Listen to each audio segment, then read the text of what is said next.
they have to be green when you're gonna talk, but you wanna just remind yourself to keep them on and off. And you can pull them closer if you want, but they're pretty good about picking up. So, it is August 2nd, 2023. I'm going to call the Board of Review meeting to order at 9:02 a.m. Can we have a roll call, please? Sure. Caleb Gottwald, Here. Stephen Miller, Kevin Phelps, Here. Tom Wilson, Here. David Kennedy, Here. Matthew Long, Carla Endres. Here. I'll do the confirmation of open meeting compliance and Board of Review postings. I can confirm that the assessment roll was delivered and open for public inspection on July 10th, and which allows for the 30-day notice from the Board of Review meeting from August 8th, that we will continue on for hearings if need be. Board of Review and Open Book were published in the Wanakee Tribune. Board of Review was published on 5/13 and 5/19, and the Open Book was published on 5/6.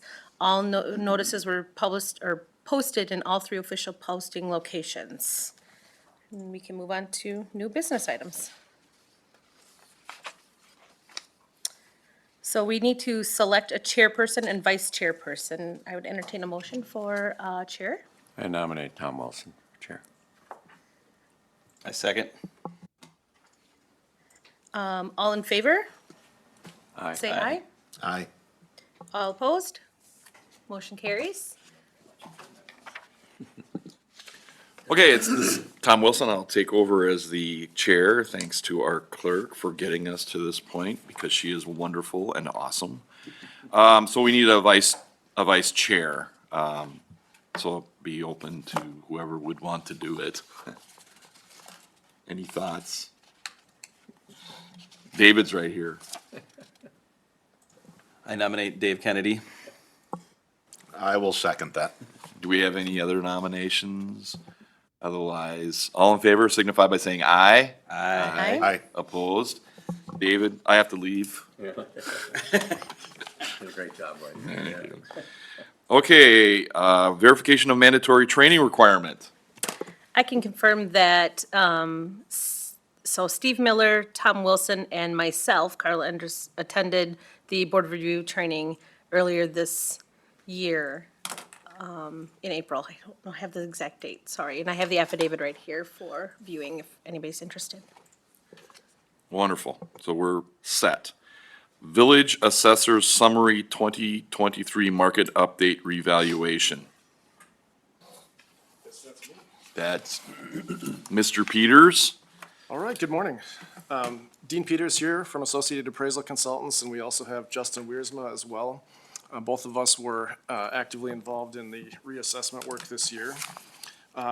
Just a statement for the record that the 2023 assessment roll for the village has been completed. It's there on the table, and the assessor's affidavit has been signed. And all the changes that were made during open book have been reflected in the assessment roll, so it is current and up to date with all of the latest valuations. And it includes all the assessments of real estate as well as business personal property. Incidentally, this is the last year for assessment of business personal property because the state legislature has just exempted all personal property beginning in 2024. So that means businesses will be off the hook from paying property taxes on their furniture and equipment and fixtures and so on. But that being said, I wanted to talk a little bit about the scope of work this year. For about the last 4 years or so, the village has been undergoing the most basic level of assessment work, which is what we call maintenance assessment work. And under maintenance assessment work, we're not updating the assessed values for market conditions, but we're just monitoring the market conditions as they relate to the existing assessed values. So most property owners up until this year had not had their assessments changed since 2019. And if anybody had built a new house in 2020 or 2021 or 2022, for example, we would have used our valuation model from 2019 to value that home so that it was valued uniformly with the existing homes on the record. So this year, in addition to annual maintenance, we are performing a market update revaluation. The difference between a full revaluation and a market update is just that we're not physically walking around all the homes and measuring them and taking pictures and walking through them and so on. We're using the data that we already have on file as far as square footage, bedroom, bathrooms, age, condition, lot sizes, amenities, all that. But we are updating the valuations based on recent sales of properties so that the assessments can be at or as close as possible to full market value. And by state law, valuations are done January 1st every year. Even though we don't finish the work until later in the year, the effective date of the valuation is January 1st. And so essentially we were using, as a basis for the valuations this year, we were using the sales data from 2021 and 22. I think we had over 600 sales of real estate in the village of Waunakee in that time frame, in the years 2021 and 22, and that's not even counting vacant lots that sold, that's just homes. And so there's a lot of data that we have to build our valuation model. And the process that we go through is that we will begin by analyzing the sales that have taken place. We've broken the municipality up into neighborhoods and neighborhood groups so that we can choose comparable properties from similar neighborhoods, similar ages of construction, neighborhoods that have similar amenities and so on. And then, of course, we've verified all the data on the sales, so we make sure that we understand that the data that we have in our system matches the listing information for the home. In some cases, we found homes had been remodeled, for example, and the assessor never knew about it, so we have to update our records and things to reflect that before we even begin our analysis. But we started with the homes that sold, built a mass appraisal valuation model based on the homes that have sold, and then applied that valuation model uniformly to the rest of the properties. So essentially, we did not factor valuations. A lot of property owners think, well, the assessor started with my value and then decided how much to raise it. That was not the process at all. The valuations that were on the books were completely thrown out, and brand-new valuations were done using our new valuation model based on the sales. And the increase from the last year to this year just sort of fell where it fell. Some properties increased more than others. I think the trend was that we saw the older, smaller homes, kind of the modest homes, the starter homes, the smaller condominium units, those went up more, I guess, more dramatically.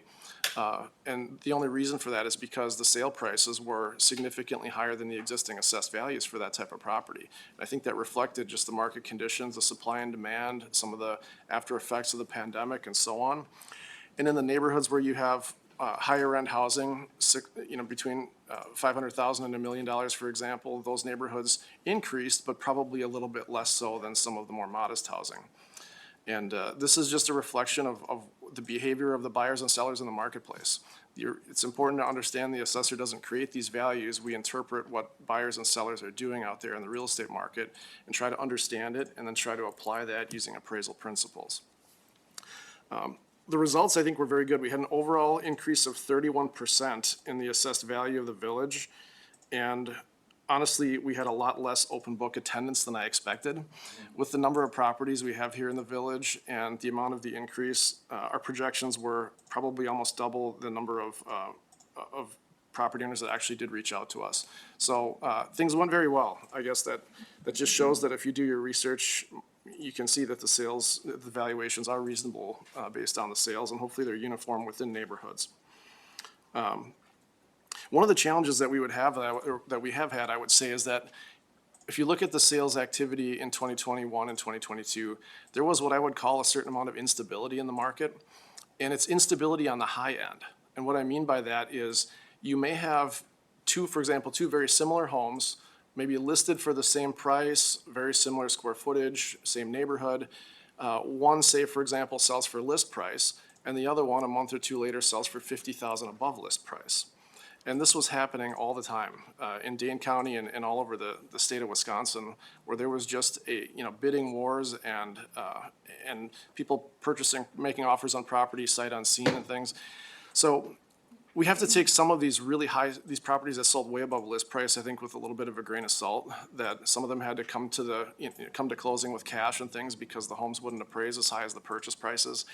In situations where I had that type of activity going on, and I had sales of very similar homes for different prices for really no explanation other than somebody paid over asking price, The way that I handled that was by trying to be in the middle between the prices, a little higher than the one that sold low and a little lower than the one that sold above asking price.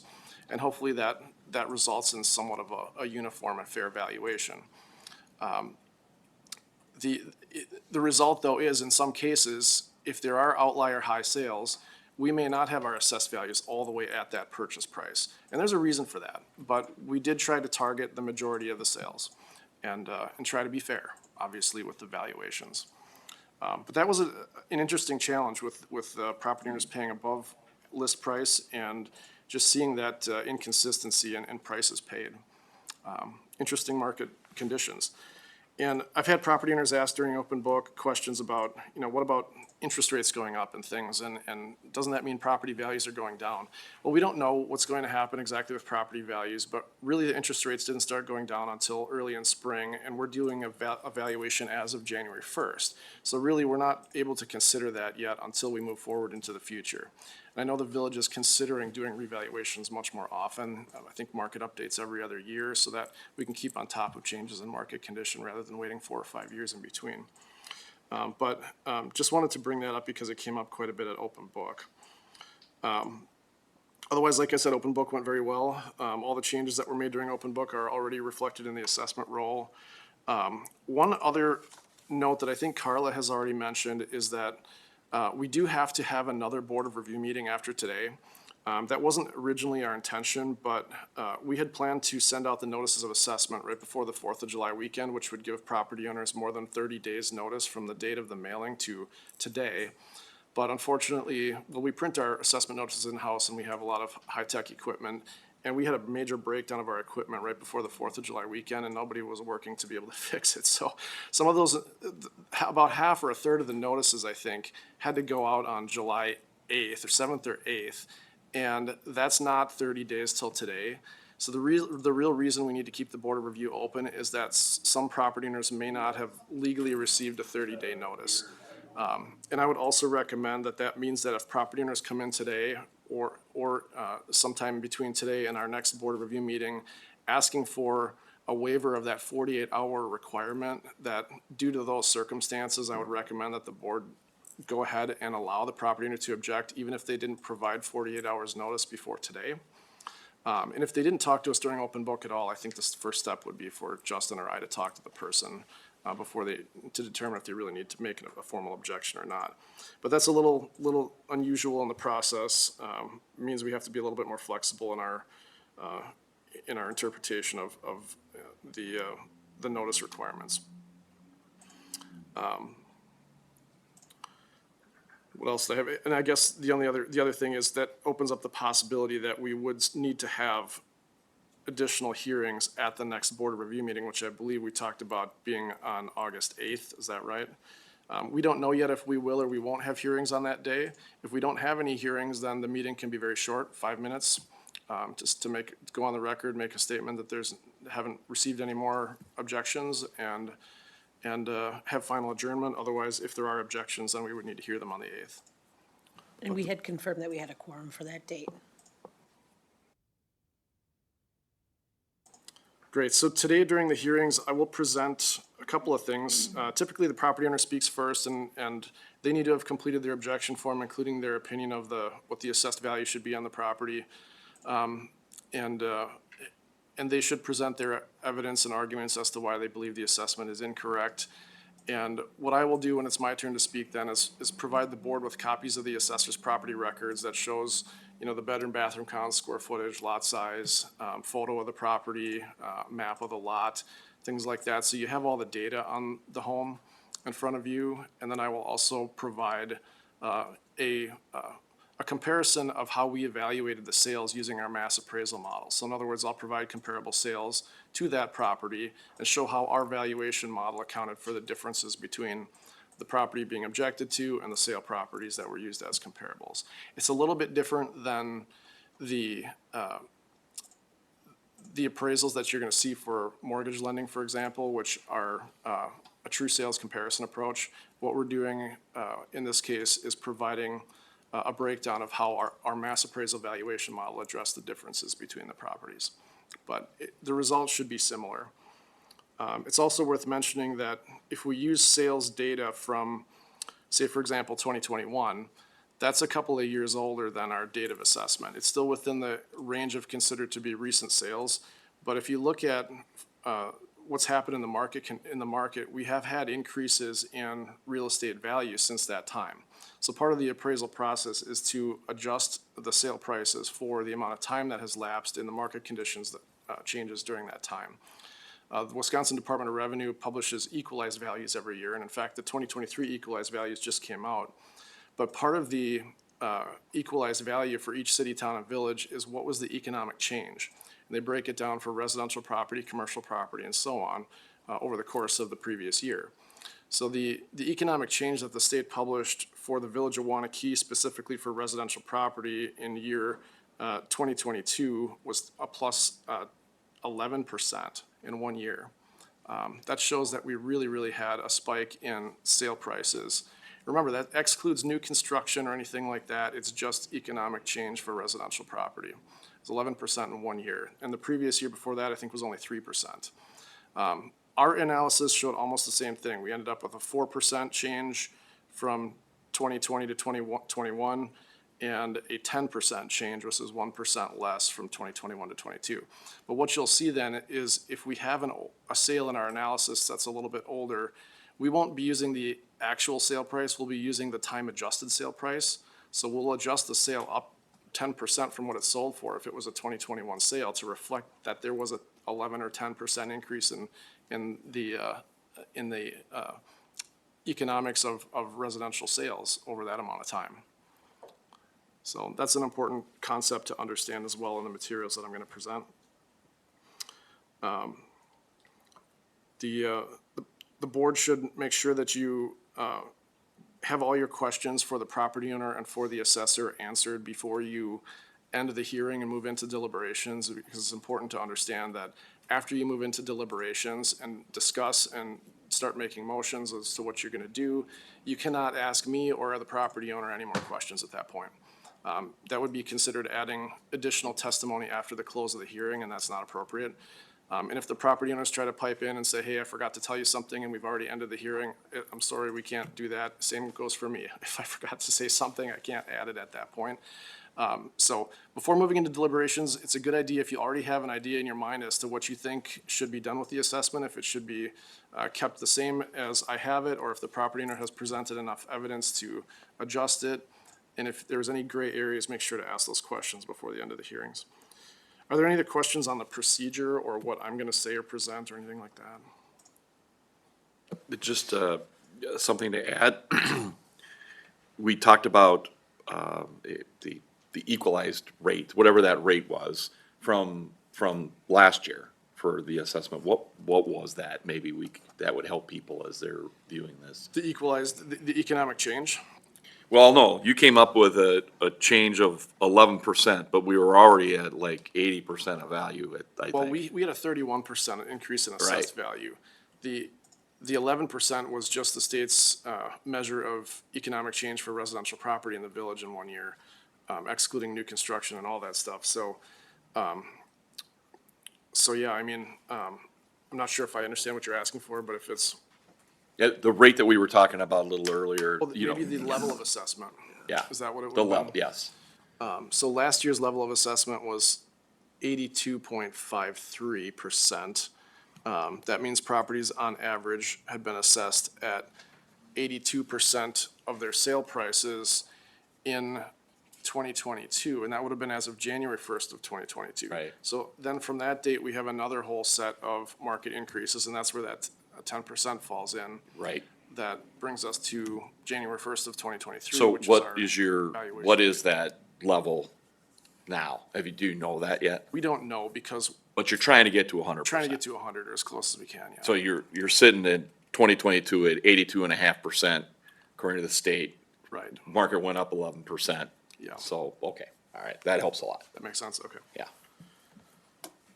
It makes sense where you got to about 31%. Yeah, right. If you do the math, it works out. One other point I wanted to make, There is under item number 7 that's coming up on the agenda, to certify corrections of errors under Wisconsin statute 70.43. We do have an item under that, a correction under that agenda item, and I can talk more about it, but I'll need to speak at that point when that time comes. All right.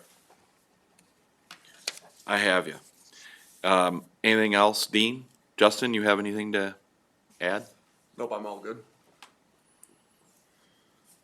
Okay, well, then why don't we receive the assessment roll and the sworn statements? Justin, you want me to just go bring it to the clerk then?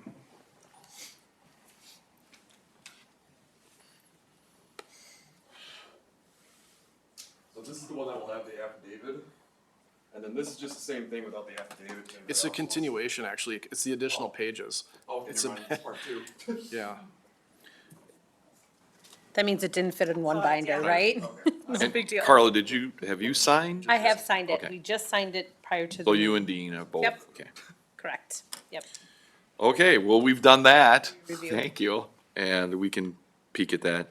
And I'm supposed to verify with the assessor that the open book changes are indeed reflected in that roll. And it looks like by the amount of yellow or tabs that they might be. Yes. Yes, okay.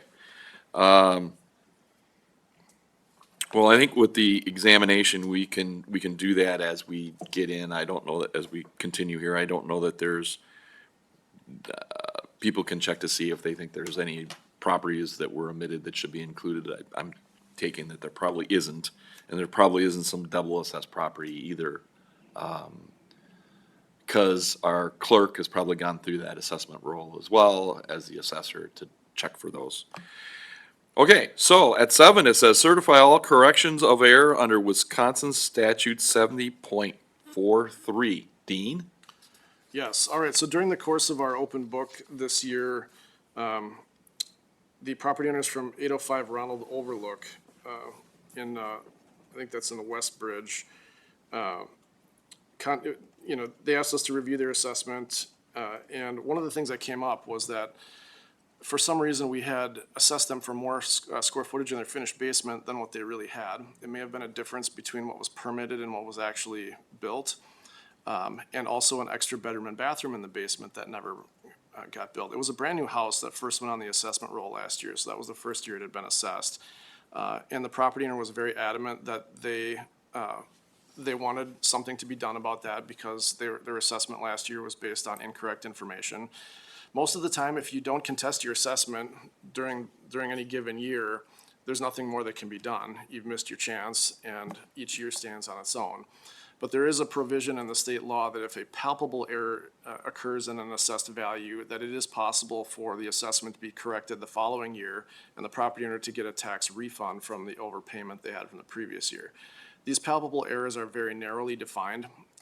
Examples would be if you assessed a property that should have been tax exempt, if you double assessed a property, if you assessed a property in the wrong municipality, if you transpose numbers and say, for example, added another 0 or something. And the other one is if there was a significant error in the description of the property. And that's where this issue could fall in as qualifying as a palpable error. Very minor differences in square footage, generally we wouldn't consider because different appraisers can measure homes slightly differently. But in this case, I think it was over 400 square feet of finished basement and an entire bedroom and bathroom that had been assessed in this home that technically didn't exist.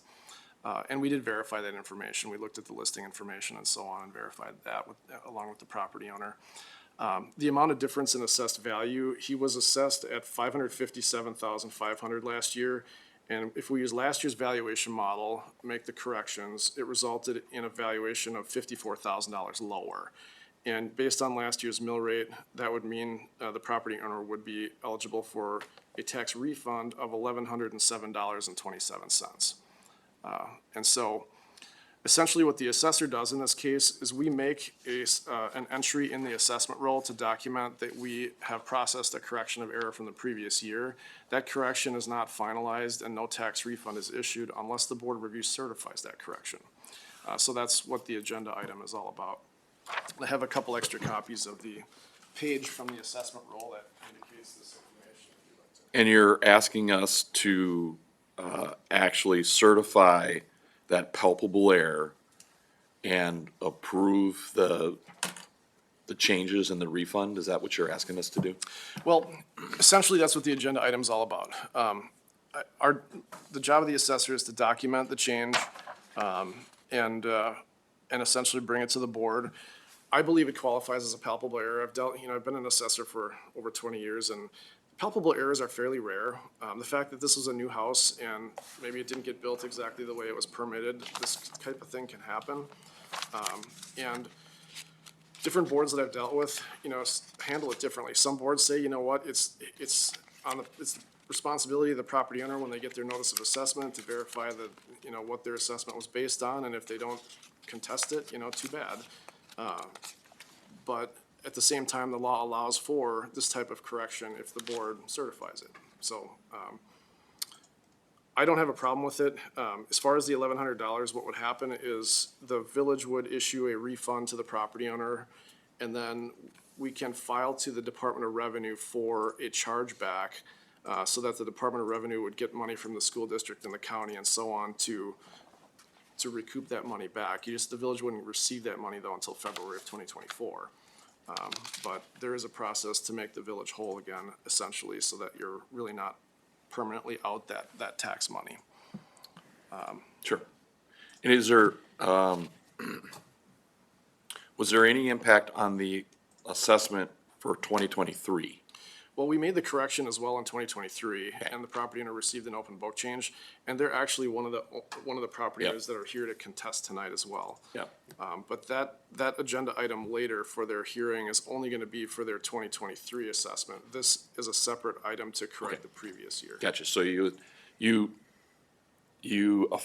fixing the 2022 roll, and in 2023, that's reflected also. I mean, it's. Correct, Okay. yeah.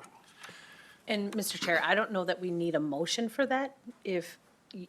Dean, is that something that generally needs action taken? I think so. The state law says the board has to certify. We're certified, so it's a motion to certify the correction of error. And I'd certainly entertain that motion for 805 Ronald Overlook for the Vernigs as we've been presented. I would so move for that. Second.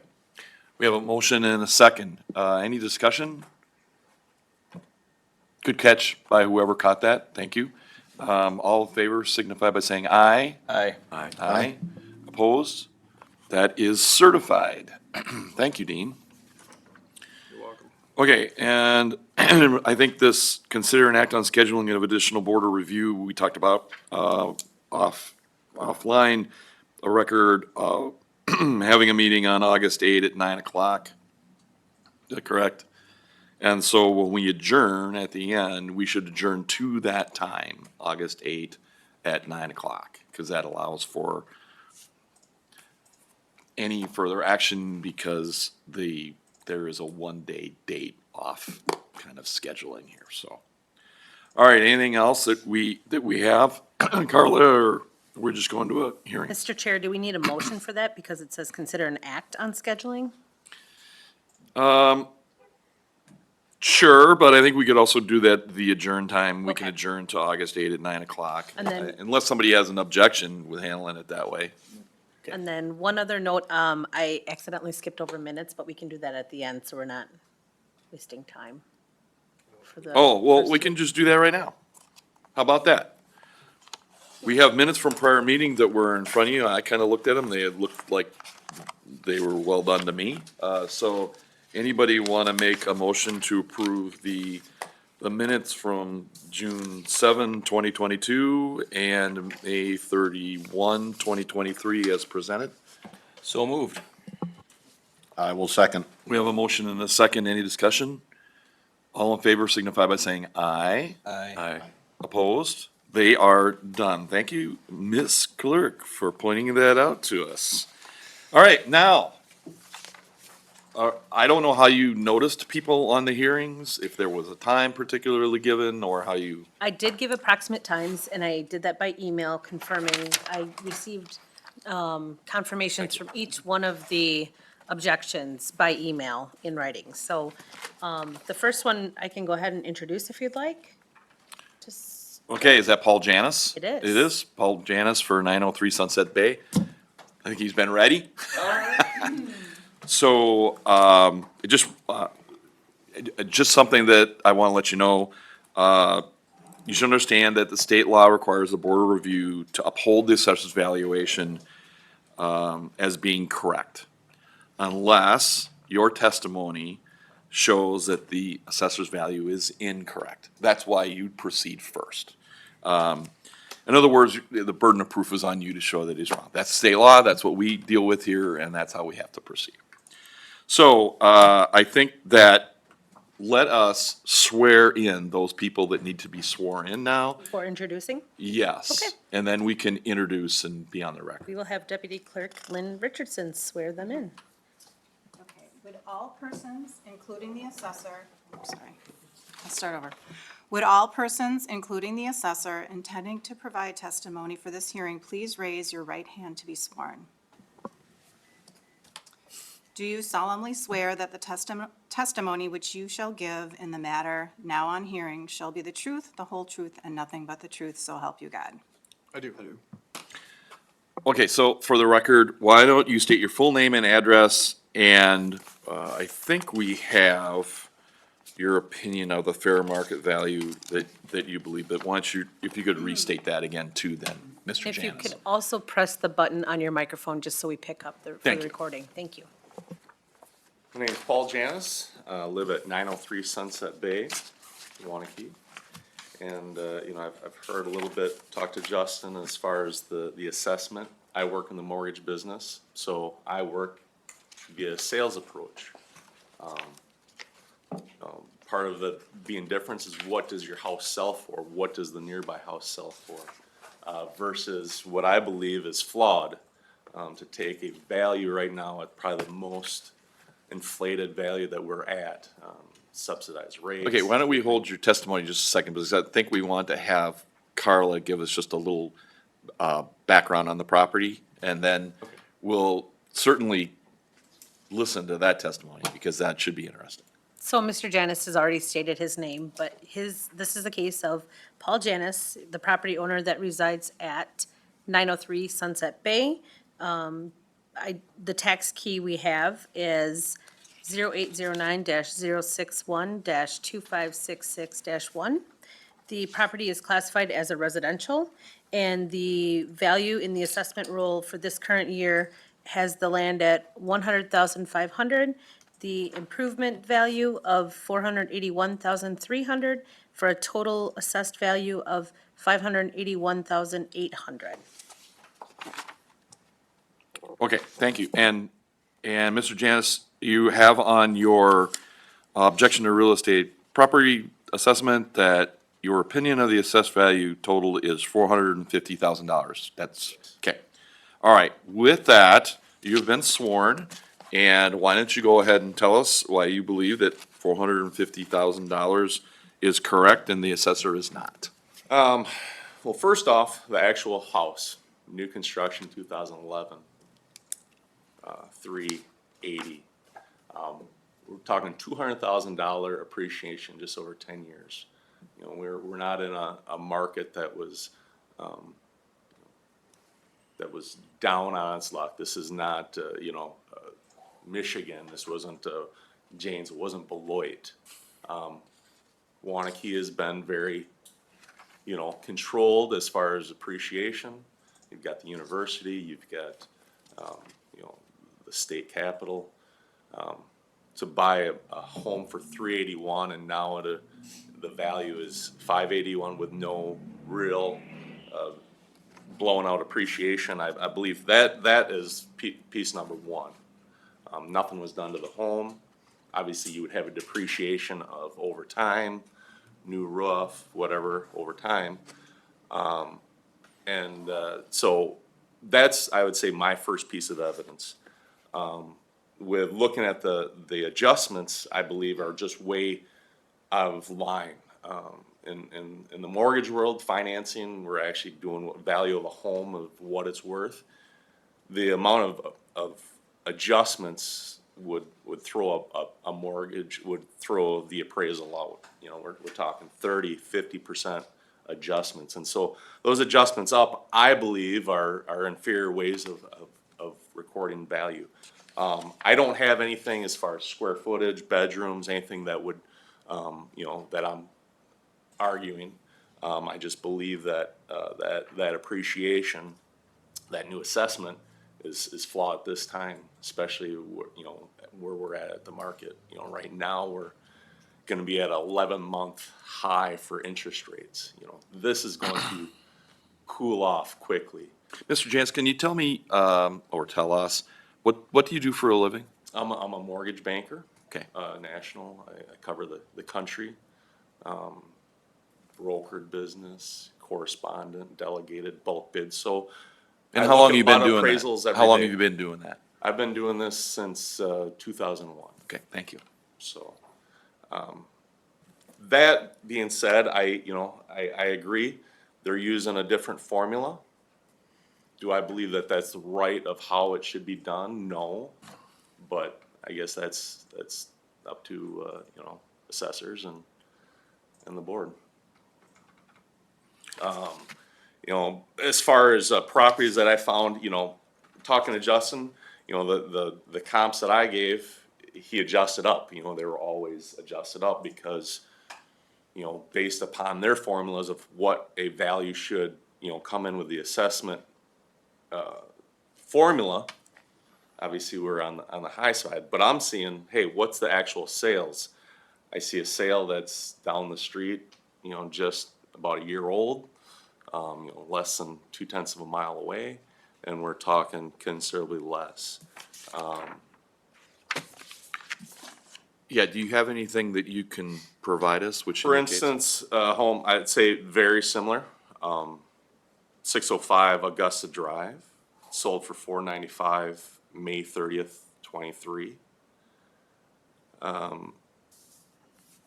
Now, we talked the same thing, if you're using a formula and you're gonna adjust up for everything that house isn't compared to mine, I'd say it's very similar homes, 2 stories. Is it in a different neighborhood? Yes, it's in a different neighborhood, but at the same time, it's nearby. What was the price? $495 And where did you get that from? Zillow.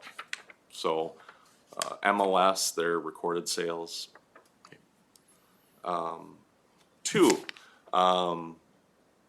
this is less than 100 yards from my house.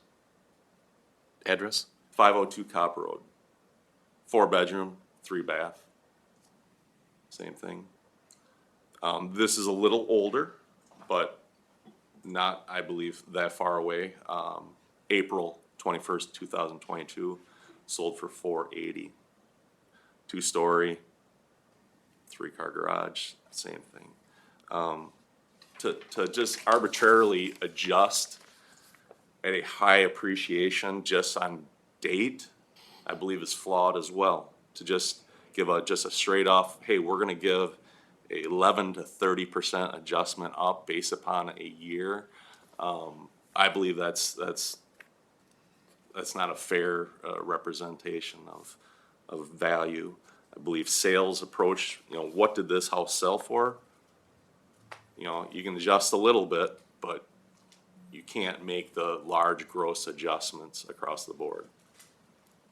Okay, anything else? That would be it. That for now? Thank you. Okay, any questions from board members?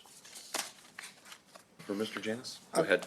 I would offer the 2 comparables that you showed that were sold at, you said $495 and $480. Based on that, how would you justify your proposed assessment of $450 coming in significantly less when you're saying that these are comparable properties? I would say, my 450 was more of an adjustment off of, previous value as far as probably cost approach. Now, if there would be something to meet in the middle, I would be fine with that. But I believe the appreciation from a straight, your home is the #1 comparable. I believe that is, that subject property, that is value. And like I said, a $200,000 appreciation just upon, just market conditions, I believe is too far out for an assessment. And do you have any information on either of these properties to show what their valuation change was over the previous 10 years versus what your property valuation change was, to see if that's comparable? It's not posted online yet, so I had no access to it. So it's one of those things, well, you disagree with evidence you have. I don't know where they're at right now. So is it just a straight add-on based upon a year elapsed or 3 months? I don't know. The village's 2023 assessments are on, what's it called again, Dane? It's on Access Dane, Access Dane, sorry. and it's also on the assessor's website. Okay, but yeah, so They are they're on posted now. Access Dane. I think they've been there for a while. Well, they've been there from at least July 10th. Yeah, yeah. So if you looked before then, Yeah, yeah, I you're was right, they looking wouldn't have before been, yeah. Okay, anything else? Any other questions? Okay. Dean, why are you right?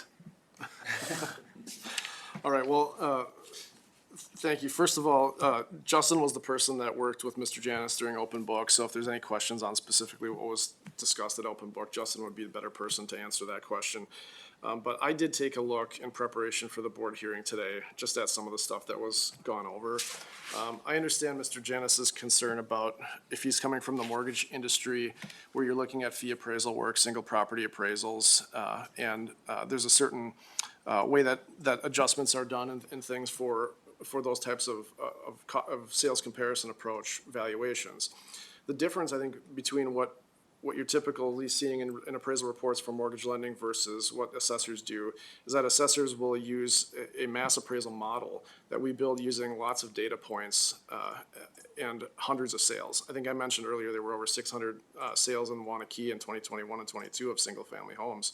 And so we had all those data points to start with, and we had data on all the homes in the village. So we were able to analyze that data, put together a valuation model, break the municipality into neighborhoods and neighborhood groups and so on for analysis purposes. And of course, we also have to separate out land value from building value, which appraisers don't necessarily have to do for lending. So there's just a different process that we go through.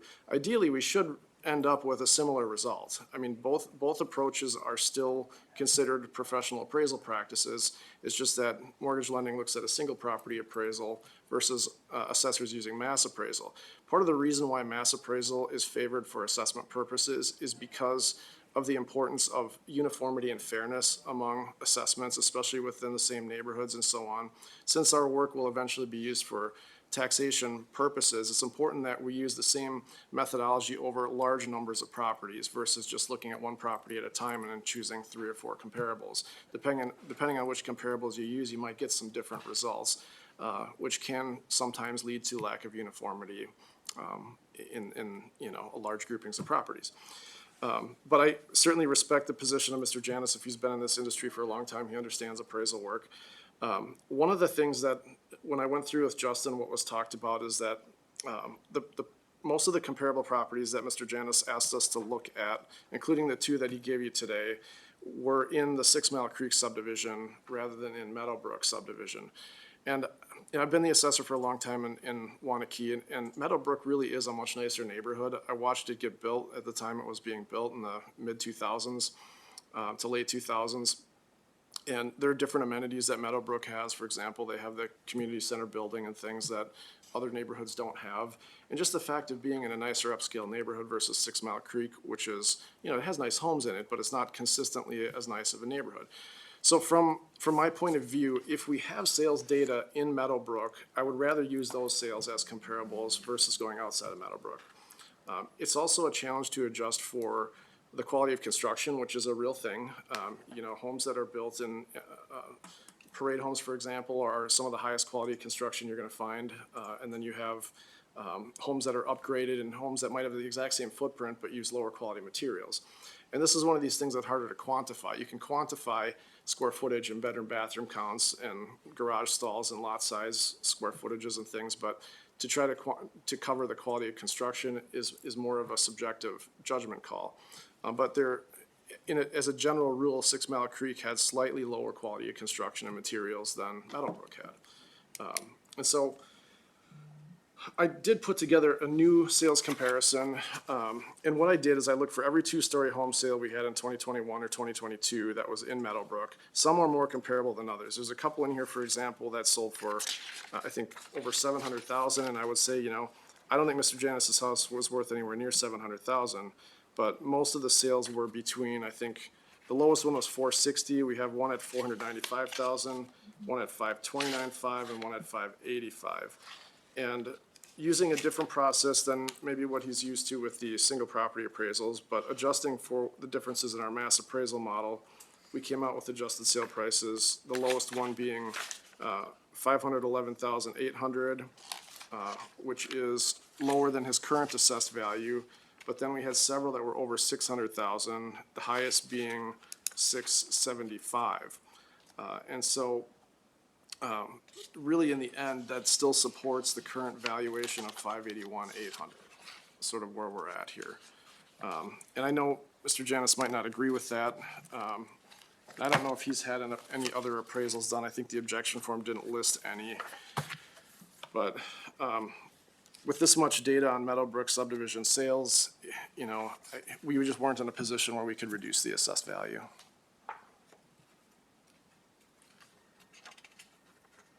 Okay, and you are giving us what now?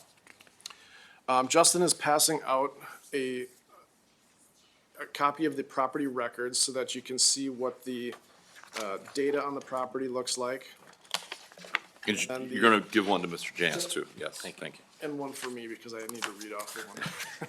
Thank you. The first item is the property record card report. It has a cover page, then it has the aerial photography of where the property is located at the end of the cul-de-sac on Sunset Bay. Oh, thank you. And then you get into the detail on the property.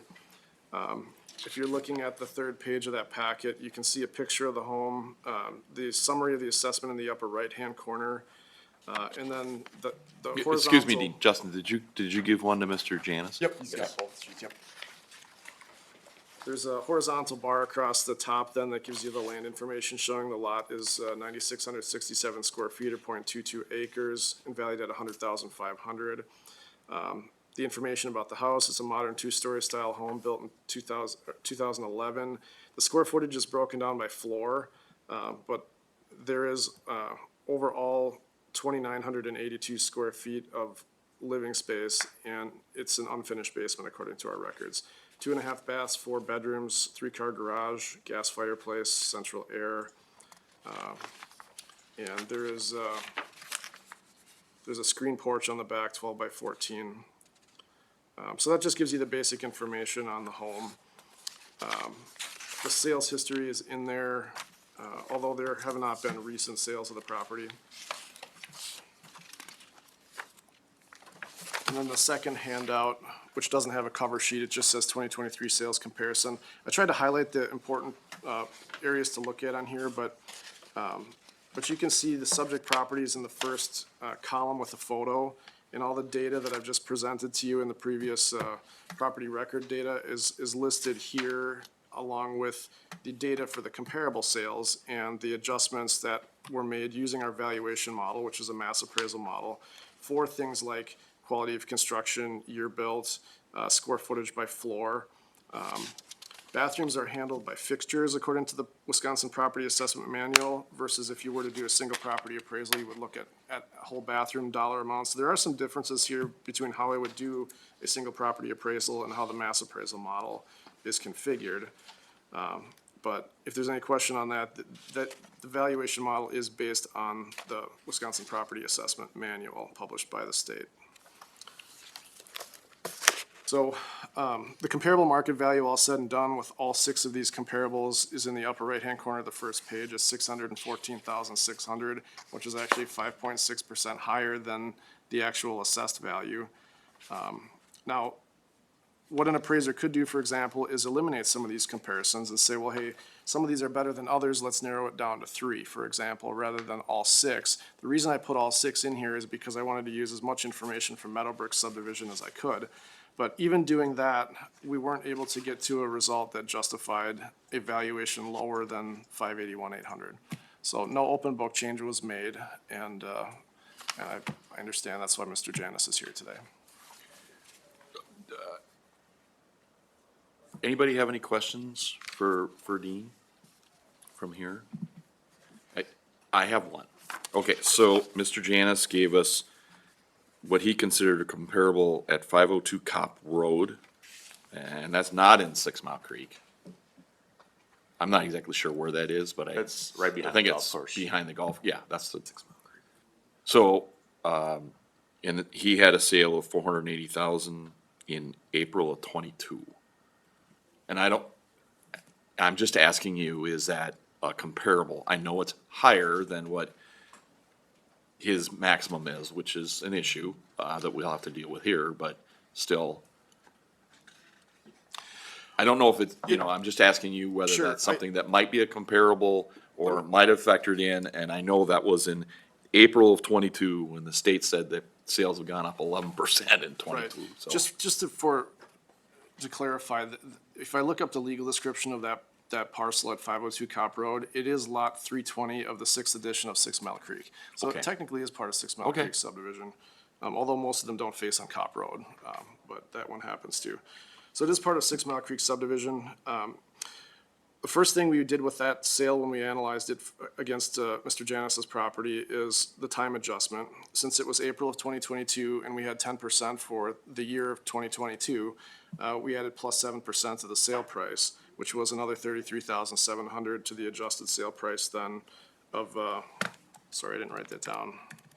480, let's say. Yeah, that starts with an adjusted sale price of 513,700, and then from there, we adjust for all the differences. It had a larger lot, slightly lower construction quality, according to our information. It was a little bit older, so we adjusted upwards for the age. Square footage wise, it does have a finished basement, so we adjusted down for that.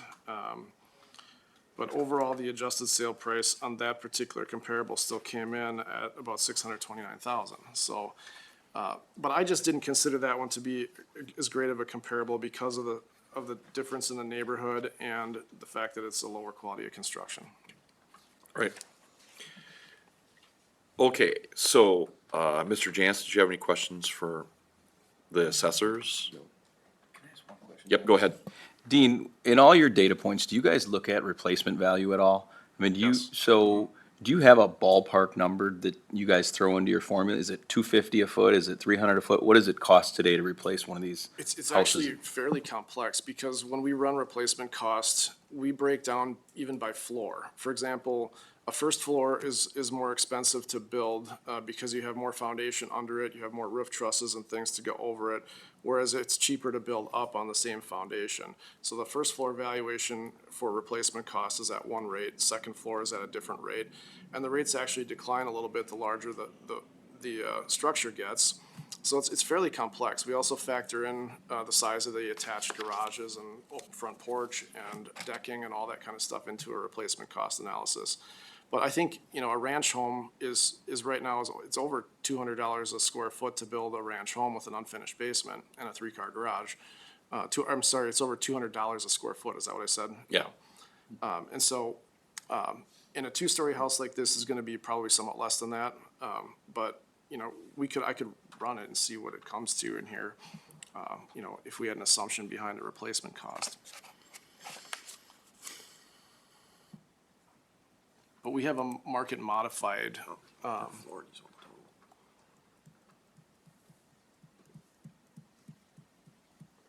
yeah, so I think our replacement cost is, somewhere between 500 and 520,000 for this house, if you were to have to rebuild it completely new without the land.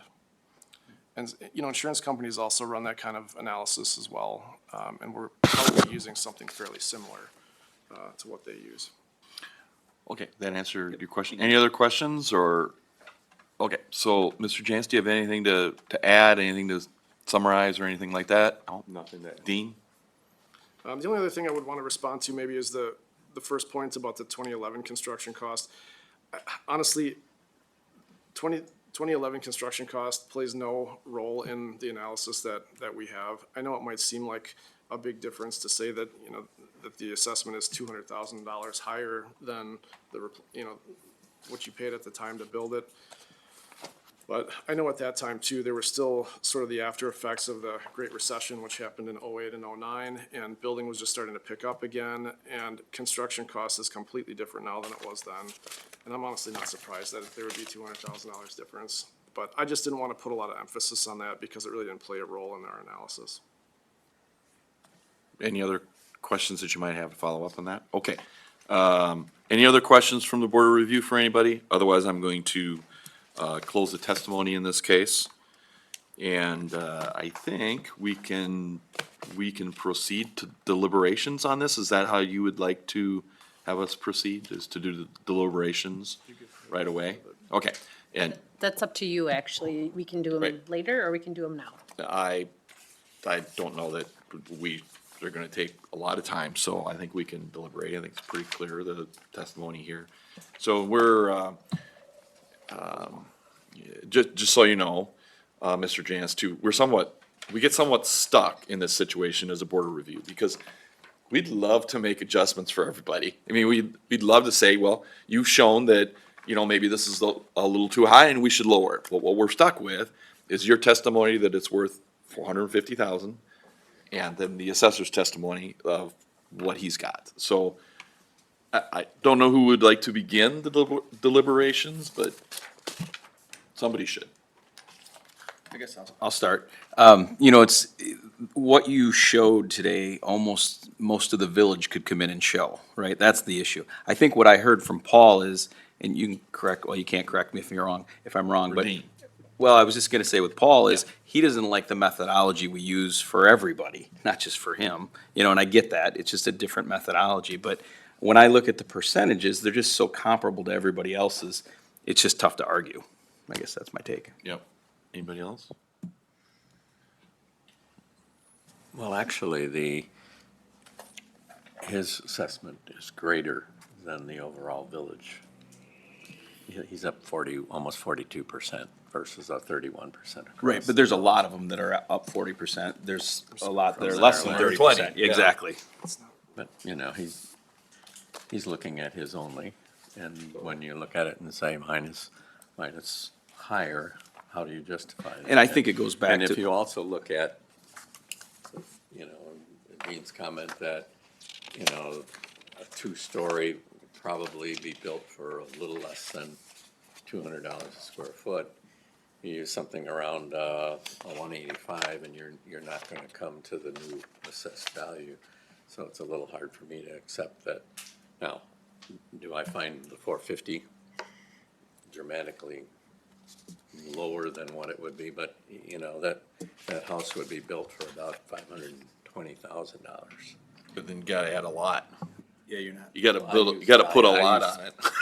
And those lots Or are a lot, under it, they're a yeah. lot more than 100 now. The other thing, Dave, that was brought up earlier is the houses that are in the $400,000 and $500,000 range saw the biggest increases. Because those are the ones that are selling for so much more than they should be.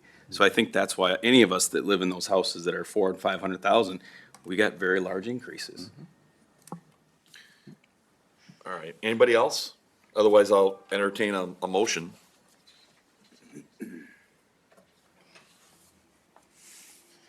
See, I move we accept the assessor's valuation. okay, we've got a motion to accept and confirm the assessor's valuation of the property. Is there a second? I'll second. Okay, and a second. Any further discussion? And our choice is one or the other. We Yes. Okay, seeing none, all in favor of that motion, do we need a roll call? Let's do a roll call. A roll call, ma'am? All right. Caleb Gottwald, Aye. Steve Miller, Aye. Kevin Phelps, Aye. Thomas Wilson, Aye. David Kennedy, Aye. Matthew Long, Carla Endress. Aye. Thank you. Thank you. Thank you for your time. All right, are we ready to do the second case? I think the Reeves are here. Why don't you come up? And before we get started and we start naming names, I just want you to understand that the state law, as you probably just saw, the board of review is, we're required to pull the assessor's valuation unless you show that it's incorrect. So that they, there's an assumption that the assessor's value is correct, and you have the burden of proof to show that it's not.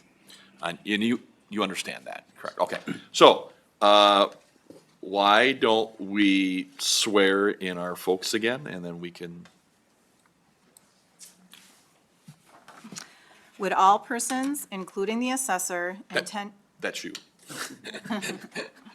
intending to provide testimony for this hearing, please raise your right hand to be sworn.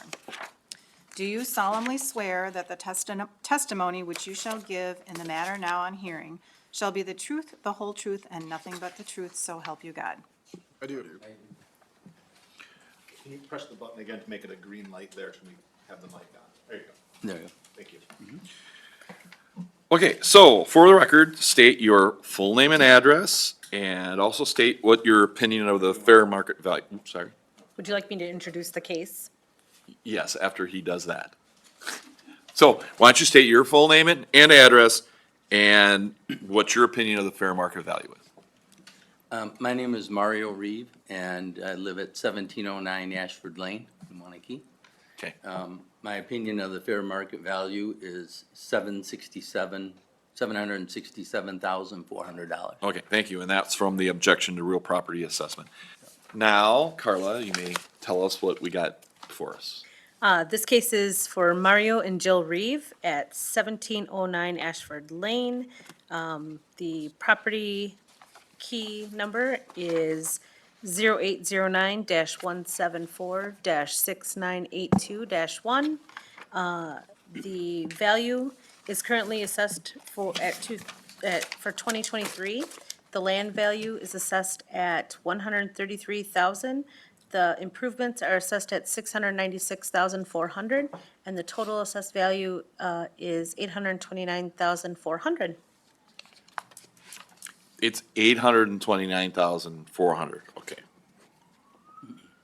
829,400, okay. That, the objection to real assessment had a different number. I have 8047. I can help clarify. There was an open book change that was done. Oh, can you turn your mic on? Sorry, there was an open book change that was done where the improvements were reduced to 671,700. Maybe Carla didn't have that at the time she prepared the information. But the total assessed value now is 804,700, Okay. the same as the objection form. So Mr. Reeves' objection to real estate property assessment form has the right number that was reduced at open book. Yes, Okay. And that correction is in the roll as well. yes. Okay. Okay, Mr. Reeve, why don't you tell us why you believe that our assessors are wrong? Okay, I have a prepared statement, but then I have some data I'm gonna refer to. Would it be helpful if I, rather than just reading it, I could hand out a few copies? Yes, that would be I'm a little afraid appropriate. That can be an exhibit for the case as well. Thank you.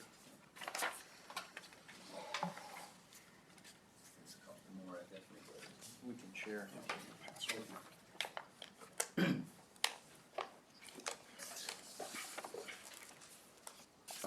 Well, we need to make sure that our clerk has a copy for the record. Okay, I'll get one at the end. okay. Here. To share.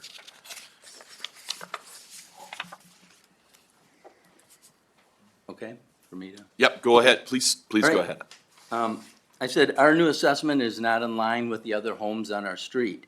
Our home received an extraordinary increased assessment of 39.7%. During our open book appointment, we were told that assessments were closely tied to the square foot area of our home. We believe our assessment has been too heavily weighted based upon the finished square feet area of the home, though we will show that that rule has also not been applied evenly. When our home was first appraised after the build was complete, it was done accurately and fairly. Our home was built about a year and a half after all of the other homes on our street had been completed, so they were all new at the same time. Our home was appraised with all other homes at the same time, I'm sorry. At that time, our home was appraised at the second lowest amount on our street. And again, that's when all of our homes were fairly new. Why was that appraisal appropriate? Many of the homes on our street had been parade homes. Our homes was built a year later, and it's not a parade home. They featured Pella windows, chef kitchens, oversized appliances, many of them Wolf and Viking. They feature large open floors, open kitchens, large islands, and bathroom en-suites. When we built our home, it was just starting to be built. The foundation was there. The builder had a plan. We had to downgrade the home from Pella windows, not to Anderson, but to Weather Shield. We have 600-plus square foot of engineered flooring as opposed to hardwood floors.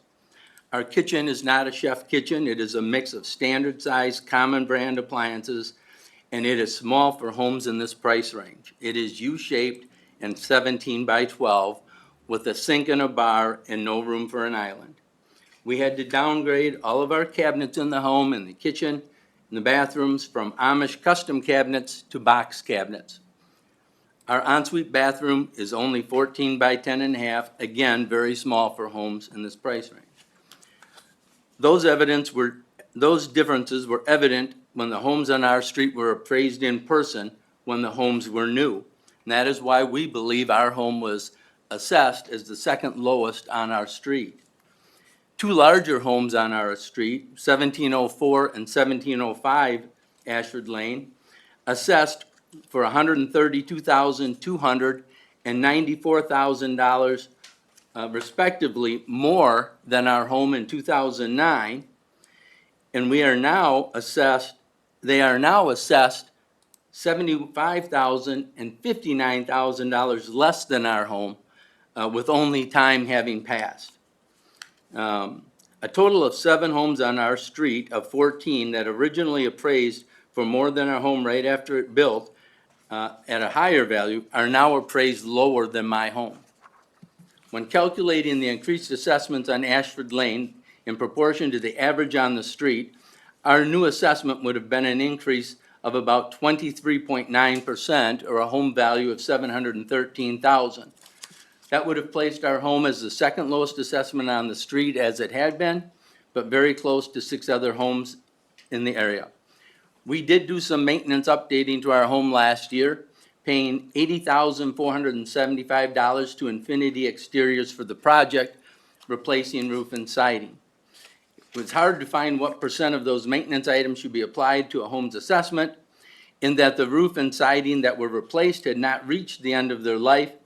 It seems like 60% additional of that cost should be added to the value of my home, which is another $48,275, which would have brought the fair assessed value to $761,975.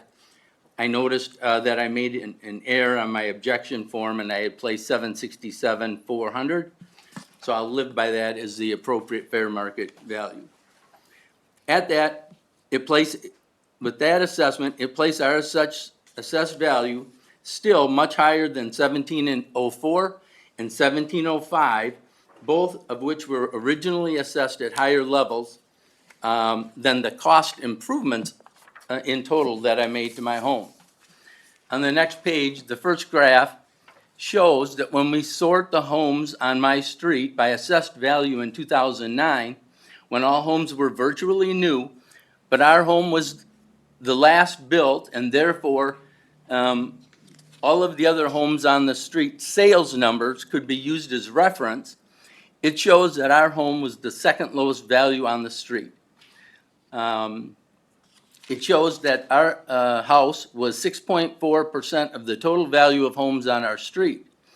When reviewing the new assessment, somehow our new home was assessed at 7.26% of the value on our street. This represents a 39.7 increase in assessment, whilst most homes in our street received increases in the 20 percentile range.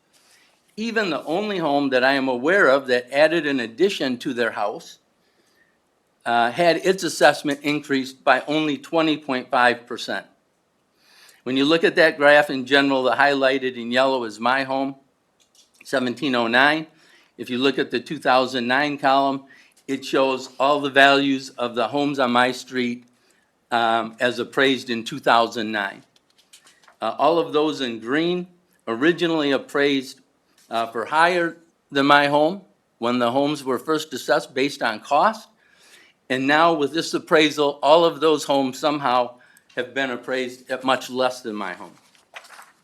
On the next page, this graph shows the homes sorted by area, which shows that 1709 is now assessed much higher, and I'm calling out the homes at 1704 and 1705 Ashford Lane. And ours are much higher than those homes, even though those homes are much larger and were originally assessed based upon their sales at $132,000 and $94,000 respectively, more than our home when it was built. They are now assessed at $75,000 and $60,000 less than our home. Somehow that represents a $200,000 swing between my home and the home on 1704, which is right next to me, even though just time has passed. Onto the last graph, it shows how the new assessment suggests that my home, 1709, somehow increased its value significantly versus all but two homes on my street. In other words, starting from the top down, my house went up $94,800 compared to 1708.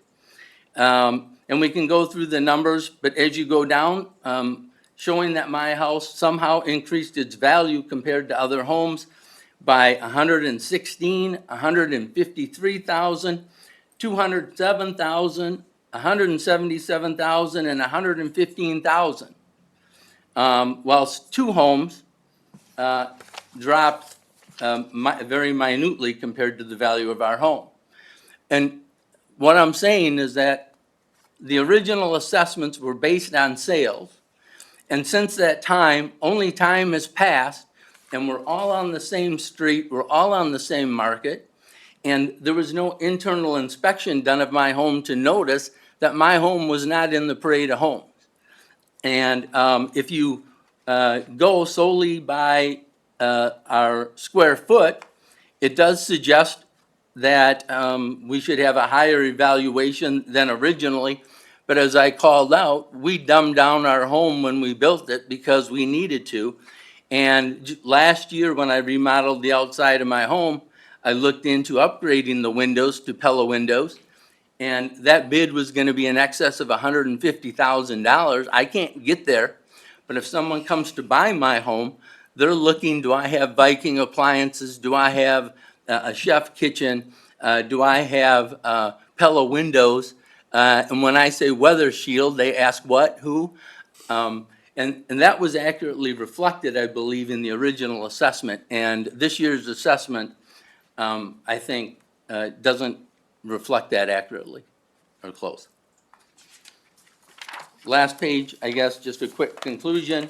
And I said, whether reviewing our assessments based upon original cost of the homes, or based upon square feet, or based upon the features at the top of the list of most home buyers today in its price range, our new assessment is not in line with other homes on our street, which are all built at basically the same time.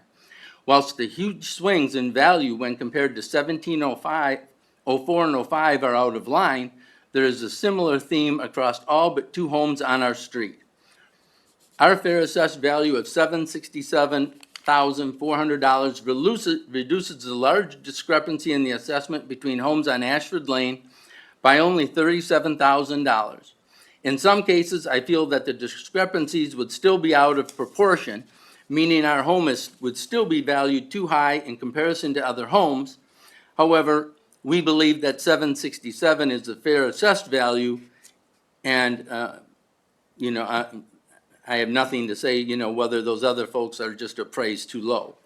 At $767,000, our home would still be the sixth most expensive on the street out of 14, whereas when the homes were originally built and inspected, we were the second least expensive.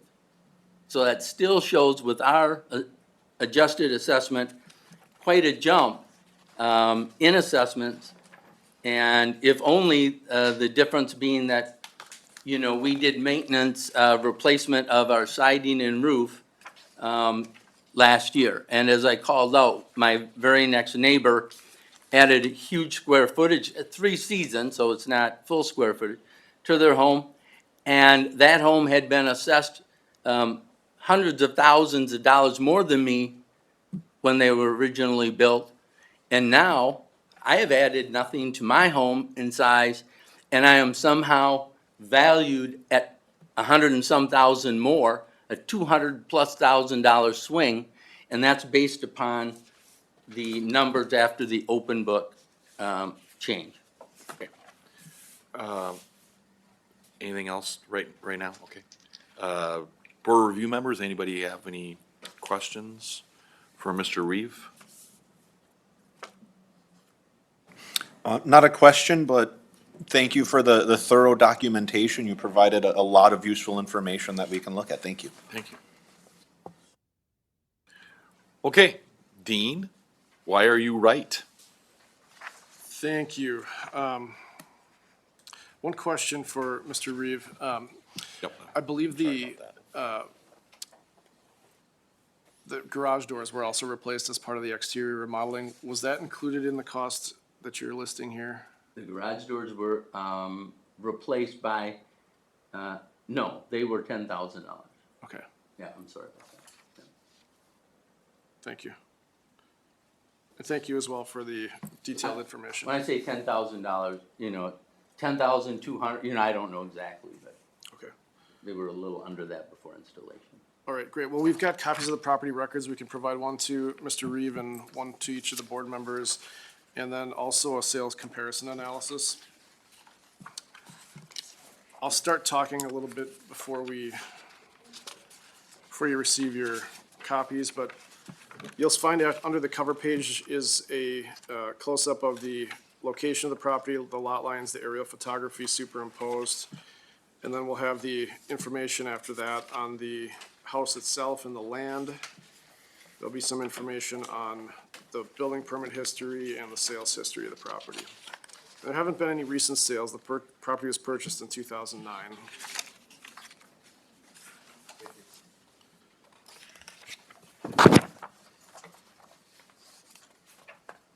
And I'll just continue. The home was originally built in 2006. It's a one-story ranch-style home. No, it was not, there was a foundation and it was never done. So Okay. the foundation sat there until after the parade in 2006, 7, whatever.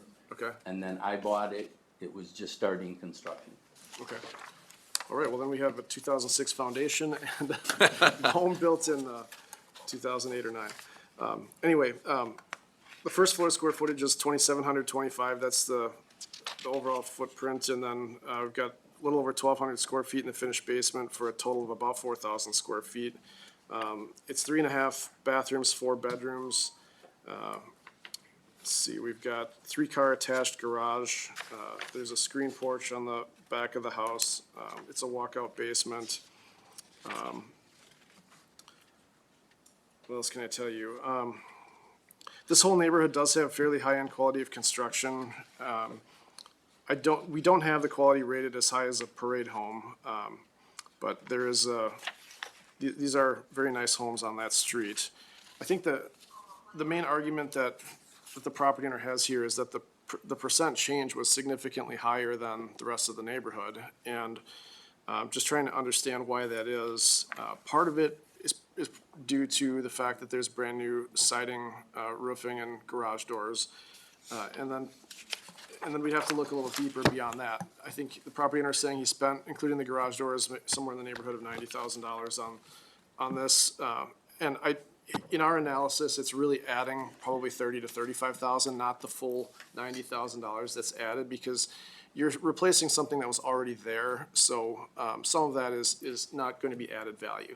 But realistically, by having new siding, new roofing, and new doors, that does enhance the value of the property on the market versus if it didn't have those items.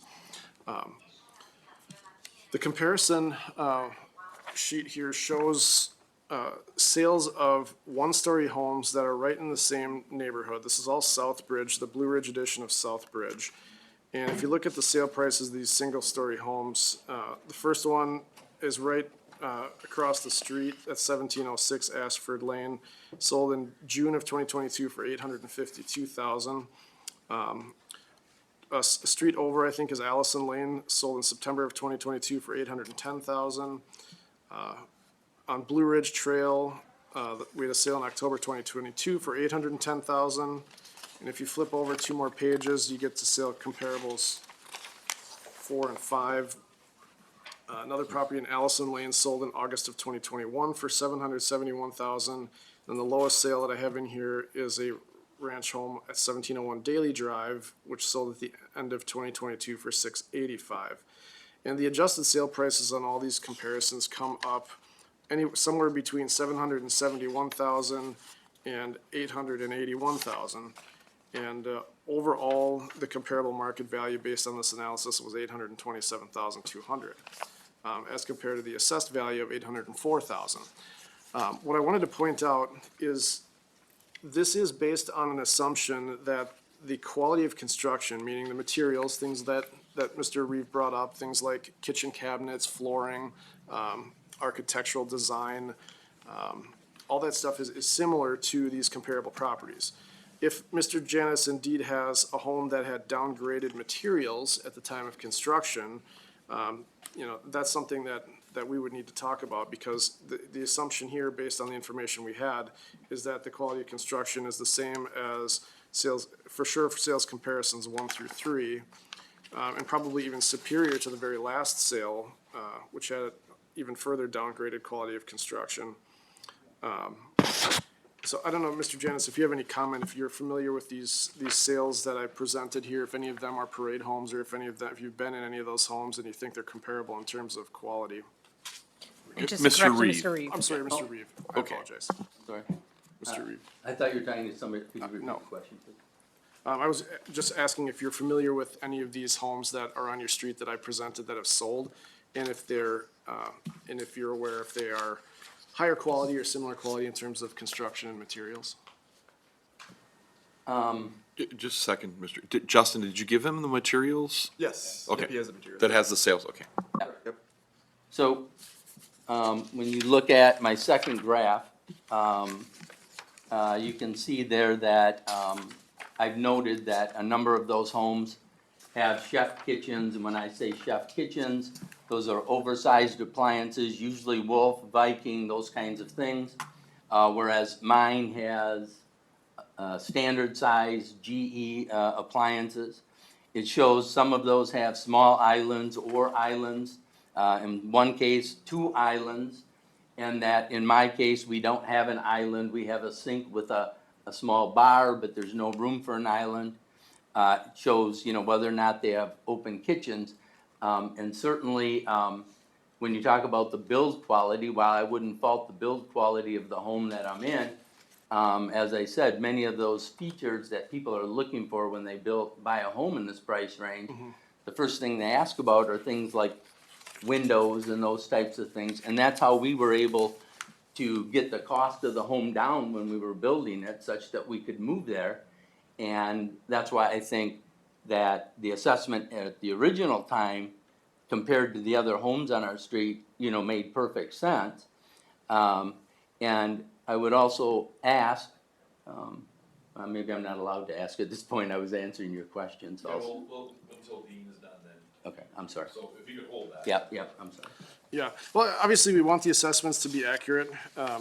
It's been a long time since the homes have been walked through consistently in that neighborhood by the assessor's office, but essentially, we've had the information on file for a long time on these homes. Once in a while, if they sell or if they're listed for sale, we get updated information, or if there's a building permit and the home is viewed for that purpose. But in our records, the construction quality was considered to be similar to these other homes. I just wanted to offer that if indeed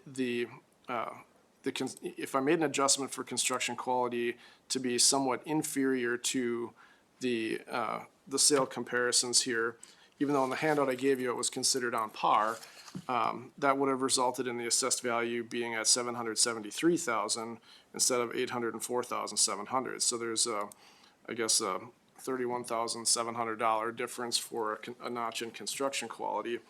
That would be the only potential adjustment that I could see coming from the testimony that's presented. And if that were provided by the board, that would change the percent increase to 34.2%, which is probably a little bit more in line with the neighborhood.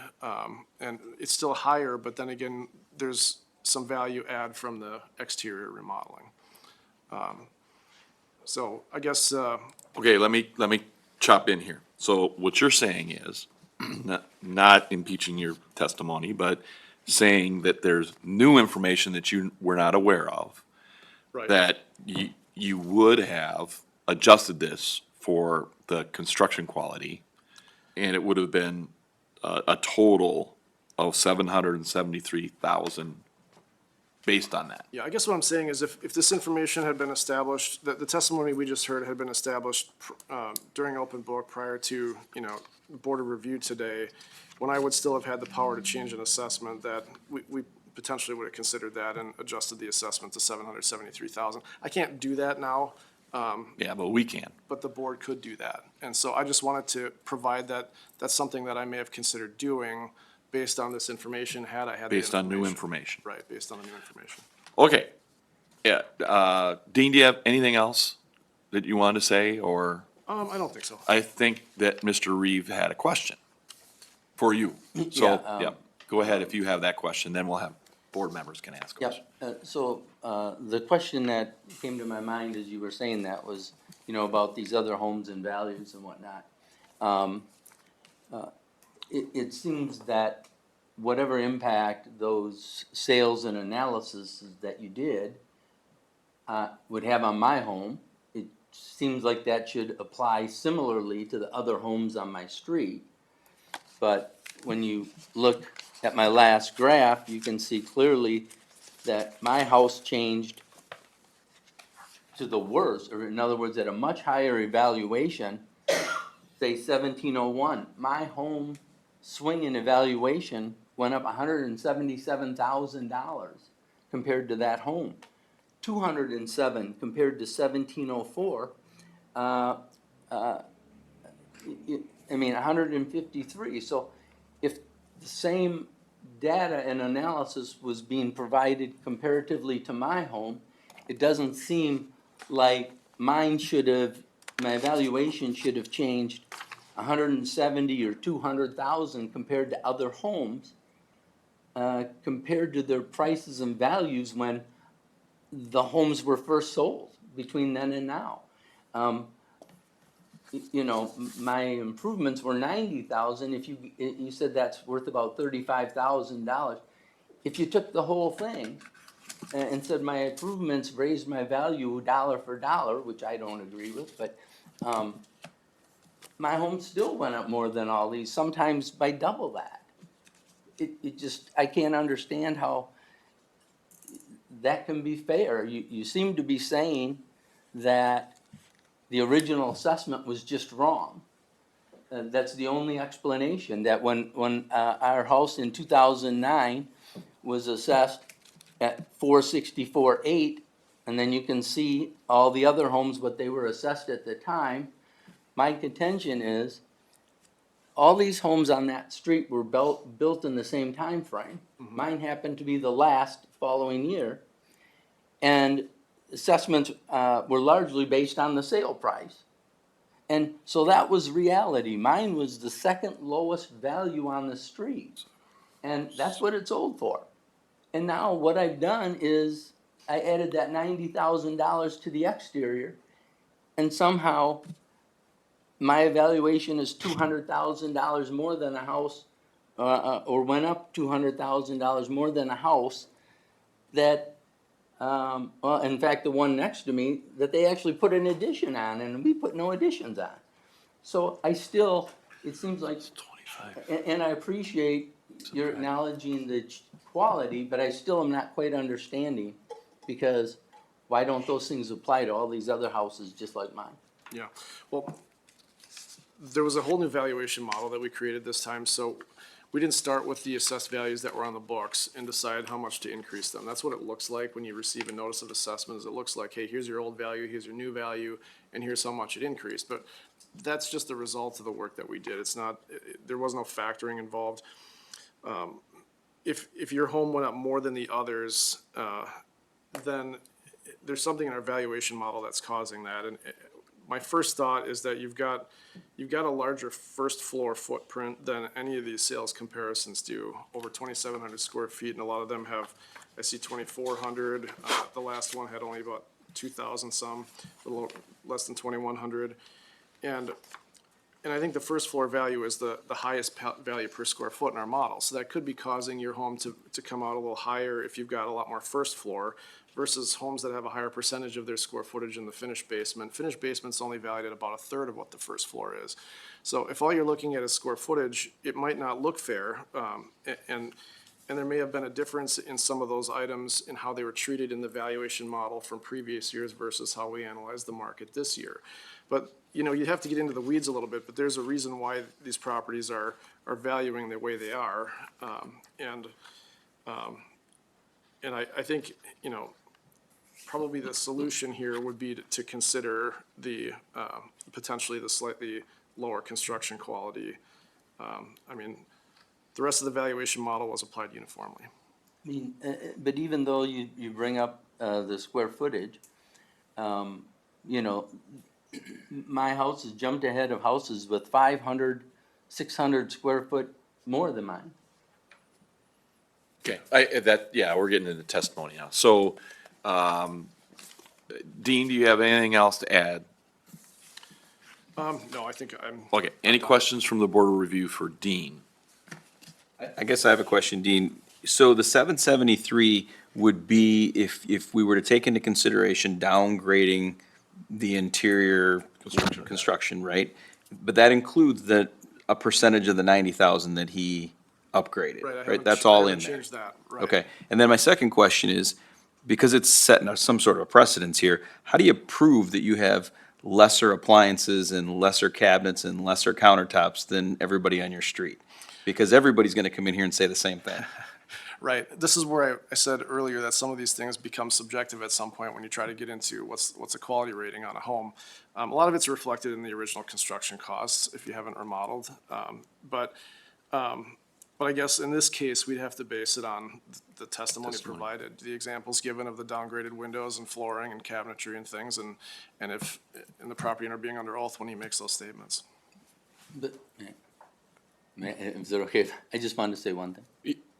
Yeah, in response to that Just- question, certainly. Yeah, just real quickly, and I think you said the key point in my mind, you said a lot of that, the quality and whatnot would be based upon the original assessments. And mine was the second lowest on the street.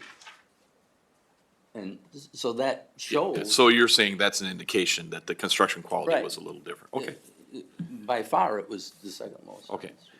anybody else have any questions for Dean or Mr. Reeve? So for the assessors, this new value at 773, does that take into account the changes that were made at Open Book that brought it from the 829 to the 804? Yes. Okay, thank you. I have one for Dean, just for our record, as we get into deliberation, what's the breakdown of that, land, and if we were to consider, If you were to consider this, you know, what I had talked about earlier, the land value wouldn't be changing. So the land would be 133,000, the improvements 640,000. For a total Okay. of 773,000. okay, and then can someone help me with the 767 I'm probably asking you, Dean, the 767 that Mr. Reeve has in his, you'd still have 133 for property value, let's say, and then the rest is, which we have calculators here, we can figure that out. Okay. All right, anything else before we go into deliberations by anybody? Okay. So, at this point, I'm closing the testimony in this case. And so we can begin our deliberations. So, Board of Review members, what are people thinking here? I mean, what we're faced with, I think, is we've got Dean's original, assessment, which is a total of 804,700, which came after open book. We've got, testimony that's pretty detailed about why 767.4 is appropriate for Mr. Reeve. And then we've got Dean using, new evidence, new information that's been, that's now infiltrated into the assessment report for this property that's gonna show that, there was maybe a little overvalue on the quality of construction based on Mr. Reeves' testimony, and that a total, is more appropriate, or could be appropriate if we find that testimony, proper, of 773 total. That's kind of what we're faced with. And so, it's pretty simple. If we determine that Mr. Reeve is credible in his testimony, and Dean is given the appropriate credit, we could find that. Or if Mr. Reeves' testimony is credible and accurate and his value is more appropriate, then we could find that. Or we can just uphold the assessor's, valuation, which, and that means that we're going to assume that the information that was in the assessor's report for this year that was utilized is correct. So, what do we think? Well, I'll go. I think two things. One, I see a flaw in the way we're doing the process. When you throw out the initial assessments, you throw out exactly what happens here. The second lowest house should almost always be the second lowest house, right, as you move forward, theoretically. At the same time, I know we're coming out of a 3-year period where people were buying houses and they weren't asking what the windows were, because there was a long line and you had to pay what you had to pay. So I'm arguing with myself right now. okay. That's But, what you know, deliberation is exactly. about, yes. But that's why I could see it going both ways. Okay? I would offer a point that I noticed that looking at the historical information that was provided with the house having a lower relative assessment to the others in the area seemed to possibly be accounting for a lower build quality, and that was kind of already factored into the system. I don't know where in the process that is maintained through subsequent valuations, but I think the information that was provided and the response to that by the assessor seems like a fair opportunity. Okay. Steve or David, what do you guys, any? Yeah, I think, there are obviously so many subjective things, and I think my brain tells me that, again, like you said, if you start out with layered values, and unless those other properties have made similar moves to what you've made, I don't see where yours would go up significantly enough to move up that ladder of valuations. So I appreciate the fact that they've, acknowledged some of that for you. Well, I would say that we're, based on what everybody seems to be indicating here, and I did kind of hear Steve nod, or see Steve nod, I didn't hear him nod. That you're either looking at changing the improvements to 640 or 634.4. So, to me, we've got testimony from our assessor. If you lower the construction, quality rating, that, he had that the improvements would be at 640. And, Mr. Reeves testifying that maybe there's been a little bit too much credit given for my improvements, so it should be more like 634.4. I guess I'm looking for a motion at either one of those from someone so we can at least discuss it. I would make a motion to adjust the overall value to the 773 as reflected by the change in build quality to be 133,000 for the land value and 640,000 for the improvements. Okay, do we have a second? Second. And David seconded. Okay, any discussion on that? I see no discussion on that. Okay, so, roll call vote on the motion, please. Caleb Gotwald, Aye. Stephen Miller, Aye. Kevin Phelps, Aye. Tom Wilson, Aye. David Kennedy, Aye. Matthew Long, Carla Endres. Aye. Okay, so there's been an adjustment based on the testimony of Mr. Reeve and Mr. Peters that was presented here with new information, and so that adjustment will be made. So thank you for all your information and your time. Appreciate it. Thank you. Helps us get accurate values. And Dean will have, used to always call them the assessment card. I'm sure that's not what it is, but there'll be an indication in your record now of the quality. Someone might want to look eventually, but. I will send out certified notices as well. Change. Okay, let us call the next case, which is this Allison and O'Day, is it Albakri? Yeah, that's my husband. I'm Allison Austin. Okay. Why don't you come up? Allison Austin. Yep. Okay, thank you, Allison. Okay, so, before we start here, I just want you to understand, and I know you've been sitting here for a while, but I'm gonna say this for the record anyway, so that you understand, under state law, the board review is to uphold the assessor's valuation and as being correct unless you can show us that he's not correct. So there's an assumption of correctness on the value that's given by the assessor. Burden of proof is on you to show that he's wrong.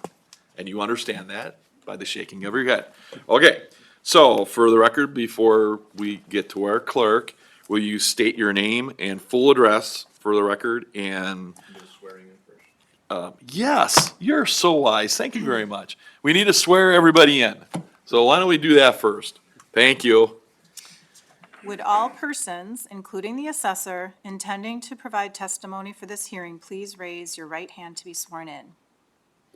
Do you solemnly swear that the testimony which you shall give in the matter now on hearing shall be the truth, the whole truth, and nothing but the truth, so help you God? Okay, so now, Allison, why don't you state your record, for the record, your full name and address, and also, we do need to know, because it's not on our form, what you feel the full value of your property, assessed value should be. Okay, Allison Austin, 1106 Woodbridge Trail.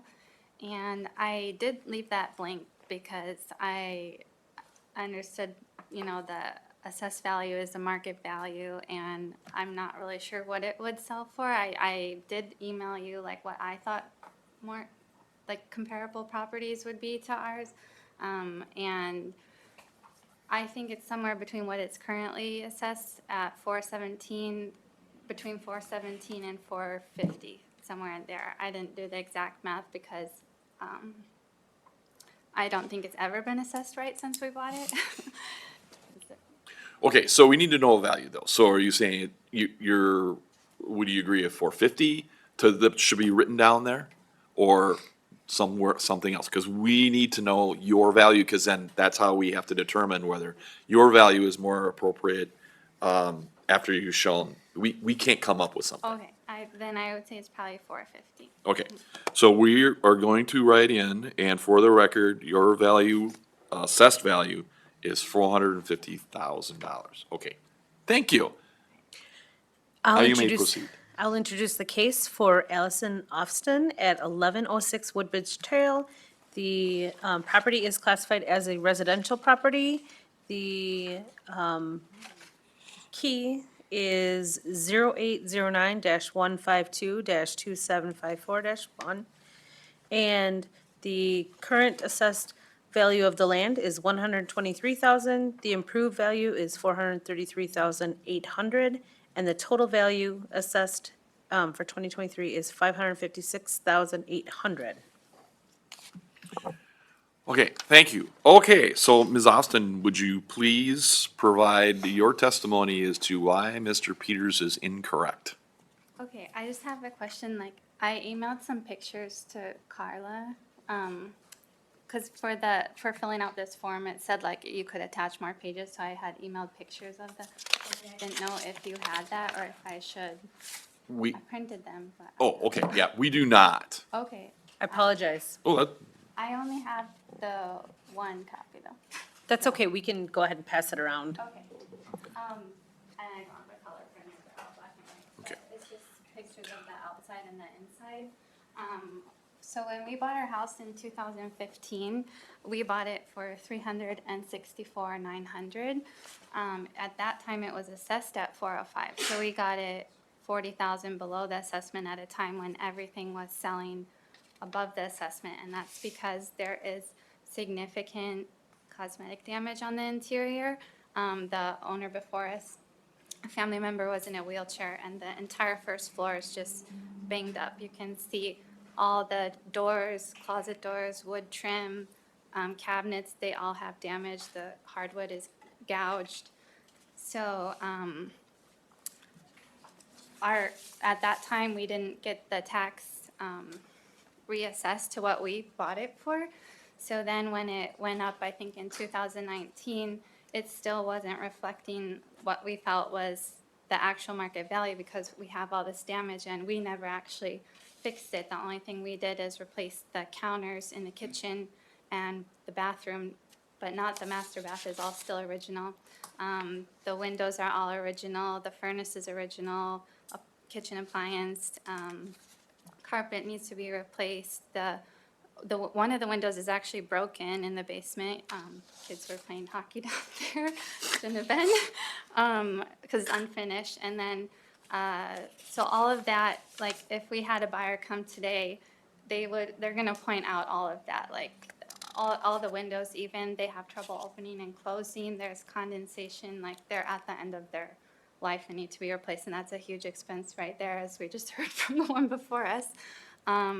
So also there's, the deck is original and like a lot of the boards are rotting and needs to be replaced. The, concrete in the front, the steps have totally pulled away, there's a huge gap. And, I'm just looking at my notes. So that's all of the damage of the house. And then when I was looking, at our immediate neighbors, so the house behind us on Franconia, 1001, their new assessment is 564, which is close to what was, what we were told our house is now, except they are much larger. They're excuse me, what, it was 101 Franco, 1001 Franconia Court. and what was the value? Their new assessment is 564,700. Okay, thank you. But they are larger, they're 3,430 square feet. They have a 4-car garage, they have 6 bedrooms, they have all new Sub-Zero appliances, they have no rear neighbors, like, they have an electric pet fence, and they're on a quiet court. And our neighbor, though, on the same side of the street as us, just 2 houses over, so 1110 Woodbridge Trail, their assessment is 457,300, and they are closer in square footage to us. They're 2,454 square feet, and they're on the same side of this busy street as us. We're right at the entrance to Woodbridge Trail. So I'm not sure why we've been assessed close to Franconia Court when we're really closer to 1110 Woodbridge Trail in terms of square footage and location. Not to mention, as I said, all of the damage, so. Okay. Anything else other than that? No, it was just. Okay. Yeah. Any questions for Ms. Austin from the board? Can you repeat, you bought it for 364.9? Yeah. And what was it assessed for? 405.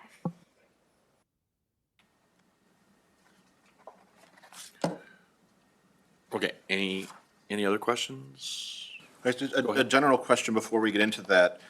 Looking at the form, they're showing the assessment of 556. When I look at the appraisal sheet in our package, it lists the total assessed at 417. So I'm confused what our actual current total assessment on that 417 property is is. from 2022. Oh, that's the 2022 Yeah. assessment, okay. Yeah, that's the assessment year that's on that information, yeah. Okay, so then we are at 556 Been on adjusted for the that. access stained lookup. Yeah, yeah. Okay. Okay. Anything else? Otherwise, I'm gonna turn it over to Dean to tell us why he is right. David, did you have? I'm gonna have Justin pass out copies of the first, the property records. What about those pictures? Thank you. I'll have Justin pass out the property records to the property owner and the board members. And also, we have a sales comparison analysis. You wanna look at these and then? Yes, thank you. And then give them to Carl, for the record. Thank you. All right, so this is a two-story house in the Savannah Village neighborhood, south side of the village. And it's on a fairly large cul-de-sac lot that's, it's not really a cul-de-sac, but it's on a curve at least, and it's got a pie-shaped lot that's about 17,500 square feet, which is a large lot, 0.4 acres. The house was built in 2002. It's a modern two-story style home. We have 2,889 square feet and an unfinished basement. Bathroom, bedroom count, I've got 3 baths and 5 bedrooms. Forced air conditioning. Garage is 2-car, although typically the neighborhood has a combination of 2-car and 3-car garages. And let's see. Other than that, there's a screen porch on the back of the house. And I've got it as a kind of a not upgraded construction quality for the neighborhood, so we've got the construction quality rating fairly modest. And it's considered to be average condition overall.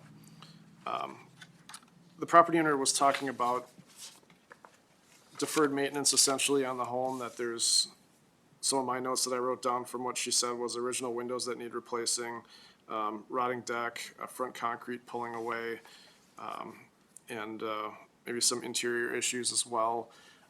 However, it's important to remember that there was also some remodeling done on the inside. I think the kitchen countertops were replaced and one of the bathrooms updated. So based on the testimony, at the time of the purchase, there was cosmetic damage to the home that may have caused the purchase price to be lower. Some of that has been remedied. But we can talk about, I guess, based on these photos, this information. The photos I don't think were provided. There was an open book appointment here where, Justin, if you'll have to correct me, but did you speak with, Yes, they sent over an Excel sheet here. But yes, I did speak with them, and that was some of the ones that they were looking at. okay. Justin dealt with the open book appointment, but I think some issues about the uniformity of assessment were discussed, and then about the deferred maintenance on the home. But essentially, no open book change was granted as a result of that meeting. Justin did provide originally some sales comparisons from the Savannah Village neighborhood. The original only included 3 of them, one of which was on Franconia Court. I took the Franconia Court property off and made another analysis with 6 sales that you've got in front of you now. The reason I removed the Franconia Court sale was because it was, that's a little nicer spot in the neighborhood, and the sale price was $725,000, which is just significantly higher than the type of property we're talking about here.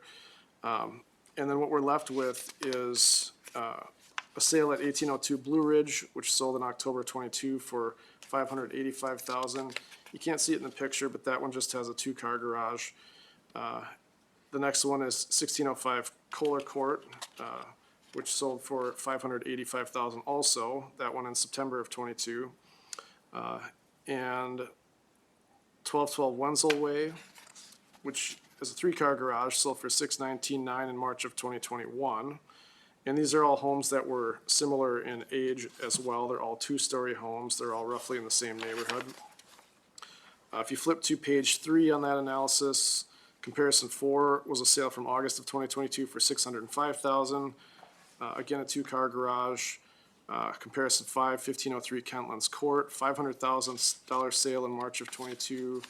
And the last one is on Bluebird, 1127 Bluebird, was sold in summer of 2021 for $583,000. So we've got a lot of sales data here of similar homes, similar construction age. Some of these are even older than the subject property, that are selling in the range of $500,000 to basically $619,000. So pretty tight range, actually, with a lot of data here. The assessed value, the indicated comparable value was $616,100 based on this analysis, which is about 10% higher than the actual assessed value. But if I include only the sales that had two-car garages, it was more like $590,000 for an indicated value, still higher than the assessed value at $556,000. The windows, as far as being, an issue needing replacement, to some extent, again, we can factor in the specific items that need to be replaced on a home, but overall, we can't do dollar-for-dollar adjustments for what it's gonna cost to replace these things, because you still do have windows, for example. The overall condition of the home was rated average. I can take a look at these photos to see if anything else changes our mind, but, Justin, did you have these photos during open book? I did not have these photos for open book. Okay.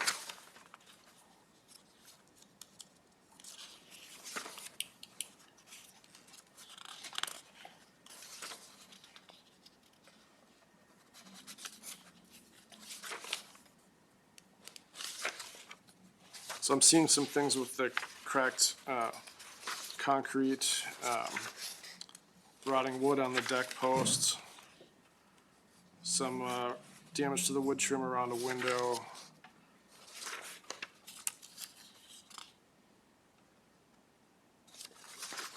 Potentially original carpeting, some aging door frames.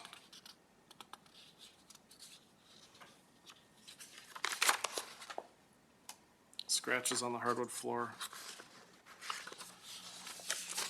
A lot of little cosmetic stuff that I guess it all adds up to some extent. My main concern is more the windows. Potentially, if you had to replace all the flooring in the house, that would be a big ticket item too. I don't see that we made any specific adjustments for that, but I would offer that if I downgrade the exterior of the condition of the home from average to fair, in our valuation model, that would reduce the assessment by $15,500. I know it's not a lot of money and it doesn't represent the cost of replacing the windows as a whole, but I think had I been the one looking at these photos during open book, which is new information, by the way, that we may have offered something like that.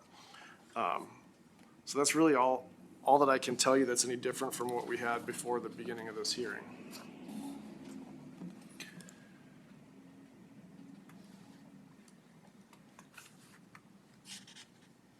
Okay, any questions from the board for Dean? Has this house ever been physically inspected? Good question. 2012 was the last time, So that was before the sale, yeah.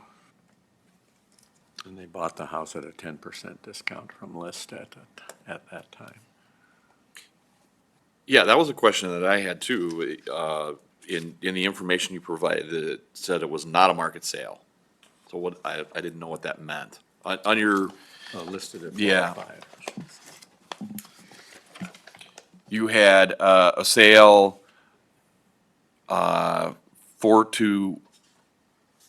it was, the valid I'm looking at the wrong thing, jeepers. So on the information that you provided, there was information that said there was not a market sale. Yes, there we go, thanks, David. 6/25/15, that must have been when you purchased it, right, Ms. Austin? Yeah. In Okay. 2015. So, just says not a market sale, that's all. And then there was an adjustment, it says there was a sale in 2019, it says valid improved sale. I'm not sure what either of those mean. The 2019, we refinanced it. Okay, gotcha. All right, so this was a short sale at the time when the current owners purchased it in 2015. It had been deeded to Devon Bank on the same day that it was then deeded to Mr. A short O'Day. sale, okay, gotcha. And that had been part of the reason why we didn't use that sale as a basis for the assessment at that time. Okay. All right, any other questions from the board for Dean?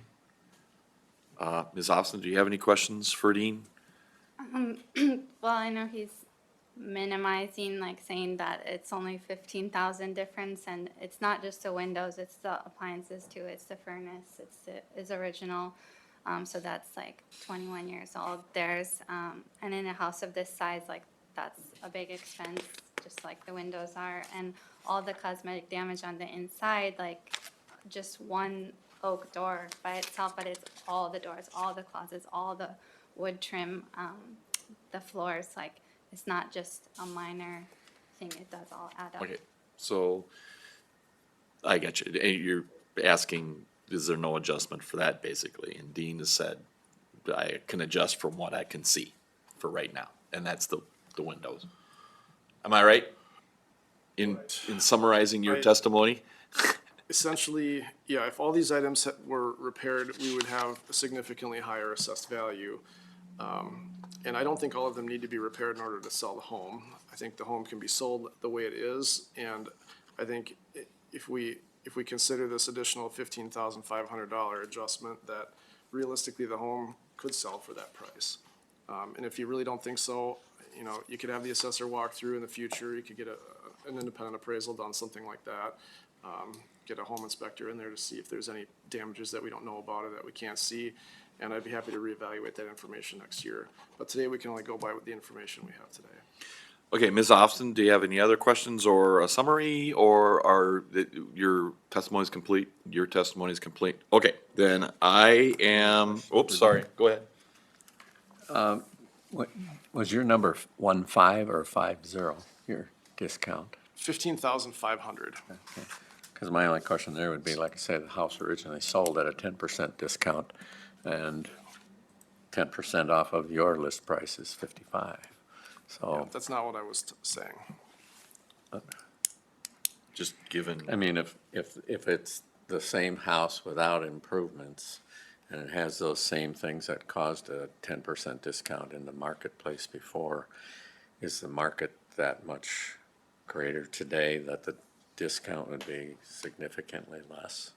Well, just remember, there were new kitchen countertops put in and some bathroom remodeling, and some of those items have been remedied since the original sale. yeah, and I think also that original sale was a short sale, so, yeah. Right. Okay, so unless there's other questions, go ahead, Steve. Just to ask Dean, revised assessment, what would that be? Applying that negative $15,500 adjustment would make the total assessed value $541,300. And what, land and maybe you can tell us that. Sure, land would stay the same at 123,000. Improvements would be 418,300. Okay. Okay, yes, go ahead, And- questions. As we see, this one looked like it was on a somewhat larger lot than other houses around it. Is there any information that you can provide on relative assessment of the land versus the neighboring areas, and that has been accounted for in the current assessment? Sure, if you look at, one of the ways you can see the difference, if you look at comparison number 2, that house only had a 7,433 square foot lot. It's down about halfway underneath the photo. You can see the square footage of the land. And the difference in assessed value between the 7,400 square foot lot and the subject, which is 17,500, was 32,500 difference in land value. So you can see basically how the valuation model accounted for the differences in lot size there. Okay. Anything else? Okay, last call. I am now closing testimony in this case, and thank you. So, let's open up deliberations. What are people thinking here? Members, anybody wanna start? You've been starting, so. Seems like what I'm doing Yeah. today. You know, I think that, these are all 20-year-old houses, and there's a lot of things wrong with 20-year-old houses. There's a lot of concrete, there's a lot of carpet, a lot of people have animals that have sort of wrecked floorings and walls and that kind of stuff. But with that being said, there's probably a reason this thing was short-saled in the first place. There's a reason it was 10% less. So I would be open to talking about the 15.5 reduction. I don't think any more than that. It feels like it's where it should be, with that 15.5 reduction. I see some nodding. Anybody? David, you look like you're contemplating. I mean, at the same time, if you want to make a motion, we could proceed. And then David could discuss what he's thinking. I would move. Okay. So the motion is to accept the new evidence that's been presented to Mr. Peters, which indicates that there's the exterior is in a different shape than he originally had. So you'd have the land value at 123,000 and improvements at 418,300 based on that, correct? Okay, do I have a second to that motion? I'll second that motion. We have a motion and a second. Before we take a roll call vote, any discussion on that? I think that's appropriate. Dean's seen pictures, which indicated there were some issues with the exterior, and because of that, there's an adjustment that's made based on the information that he's provided by the state of Wisconsin. Seems appropriate to me. Okay, we will take a roll call vote now. Okay. Caleb Gottwald, Aye. Stephen Miller, Aye. Kevin Phelps, Aye. Thomas Wilson, Aye. David Kennedy, Aye. Matthew Long, Carla Endres. Aye. Okay, so, your time sitting here was effective. All right, thank you all. Okay, so let's move on, if that's all right with everybody. We have, I think, Tom Vernig. They've been here, watching how this proceeds. Enjoying it. Yes, you have been, I'm sure. It's This is my wife Nicole. yes, Vernig. Thomas and Nicole, it says here. Thomas and Nicole Vernig. Why don't you both should be sitting there, because I imagine you're probably both gonna wanna give testimony. So, I just want to, you've been here, so you've heard this, but I'm gonna state it again, just want you to understand that under state law, we're required to uphold the assessor's valuation of the property as being correct, unless you show that he's not correct. So, the assumption is that his valuation is correct, so you have the burden of proof as a taxpayer to show he's wrong. You understand that? I see shaking heads, so we understand, okay. So why don't we swear people? All right, would all persons, including the assessor, intending to provide testimony for this hearing, please raise your right hand to be sworn? Do you solemnly swear that the testimony which you shall give in the matter now on hearing shall be the truth, the whole truth, and nothing but the truth, so help you God? I do. You. Okay, so for the record, why don't you, one at a time, both state your names and your addresses, and then, one of you give what you feel is a fair market value of the property, because we need to know that. It needs to be on this form, and we don't have that, so that we have something to work from. You go first. Nicole Vernig, 805 Ronald Overlook. Thomas Vernig, 805 Ronald Overlook. Okay. And as far as the valuation, we think it should be somewhere between 625 and 630. is what we believe the overall value of the home should be. Okay, so we just need a number, so is that Six, let's just do 630. For just 630. an easy, nice round number. Okay, and then one other question I have for you. Yes, sir. Is on the 630. Thank you. So we got 630,000 as your opinion of the assessed value. The assessment form, and if you can't answer this, maybe our wonderful clerk can. It says assessment shown on the notice. It has 728.5 and then 692.1. If I may Yeah. interject, sir, I have emails originally from Justin. My house was actually listed as a 4-bedroom, 3-bath. My house is a 3-bedroom, 2.5 bath. We were misrepresented on our taxes and overcharged for them. Okay, Because somebody so did this buy is the one we approved earlier as a correction to last year's. 692,100 for the correction that I have the email. After speaking with Justin, I spoke with Carla. Dean had contacted me, said he would look into this and come back and get some comparables. At the time, I said, Dean, I have X amount of ones on my street on Ronald Overlook that are valuating more. I gave him the numbers and everything like that. He came back and said, you're not comparing apples to apples. This is a ranch, you have a 2-story. Okay, well, let's hold on before you get into testimony. So the 692,100 is what we have as the total value now. No, then we spoke and Dean said he would go 655, I think it was Dean.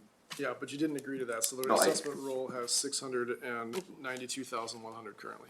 Right, and he was offering 655 last night. I said, I need to speak with my wife before we do any of this. Yes, can't make a decision without her, she's 50%. At late last night, I emailed him at like 10:30 when we finally got around to this and said, you know what, we're gonna come in here and talk to you guys. Okay. I have a hard time in good faith accepting their numbers when they had the wrong evaluation on our home. Gotcha, To start understood. with- to Okay, start so with. why don't we start off, I got where the 692.1 is from Mm-hmm. now, that answered my question.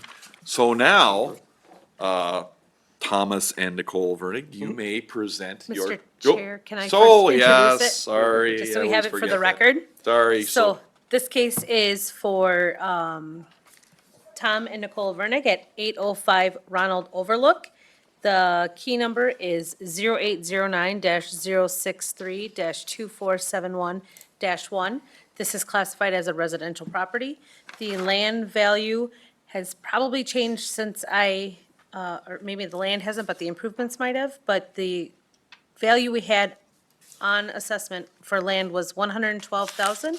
The improved value was 616,500 for a total value of 728,500. That has since been changed from open book, correct?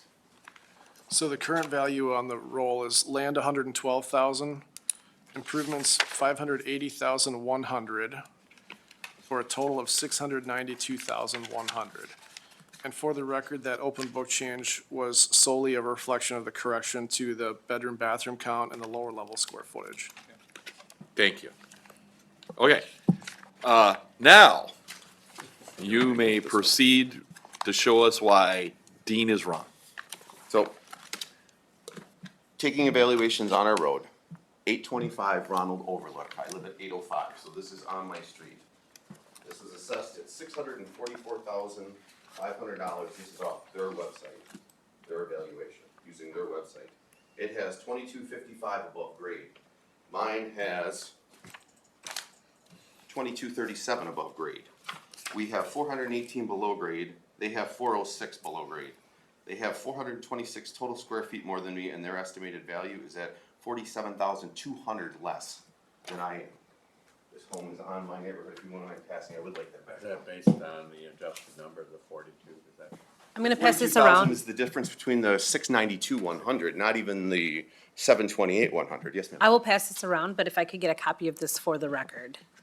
Oh, yeah. Yes, At the yes. end. Oh, absolutely. I just want to make sure I keep everything, no, we've got a lot of time invested in this. Again, so that's one. Here's another one that is 805. This is next door to me. No, that's Oh, ours. no, that's ours. I'm sorry. What, wrong one. No, yeah, there's this one? Across the street. Okay. So across the street, 804, it has 2515 on the above ground, which is again more than ours. It has 986 below grade, which is again more than ours, for a total of 3501, which is almost 1,000 square feet more. They are assessed at 669. So they are way bigger than us. They were built at the same time as us. How many more square feet did you say? They're 3501, we are 2655.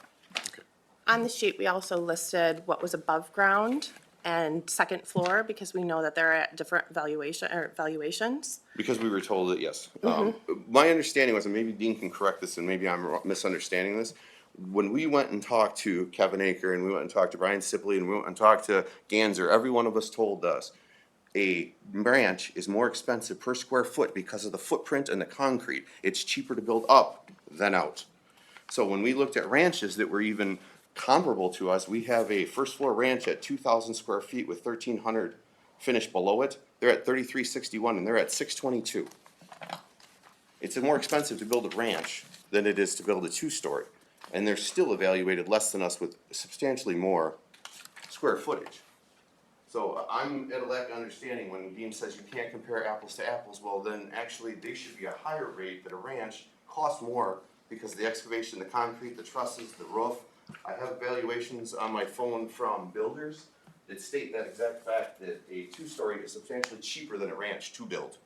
So we're having a hard time understanding, again, why we're at these numbers. Here is one on Lynn Street, just off of us, 2484, top level. They're 247 square feet bigger than us. Valued at 615.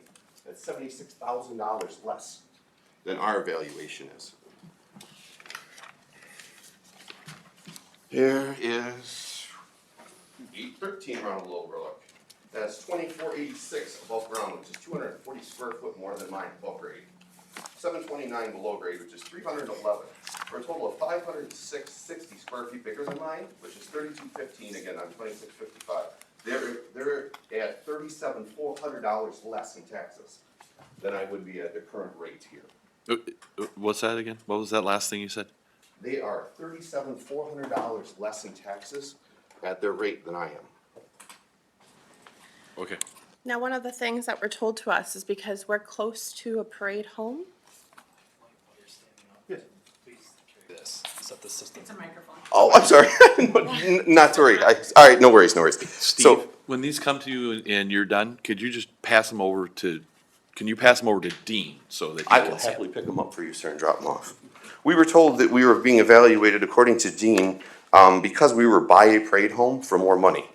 There's a parade home that on the first level is 2161 with a basement finished to 1448 for a total of 3609, and they're evaluated to 681,900. It's a parade home valued less than mine, with 500 square feet more than mine.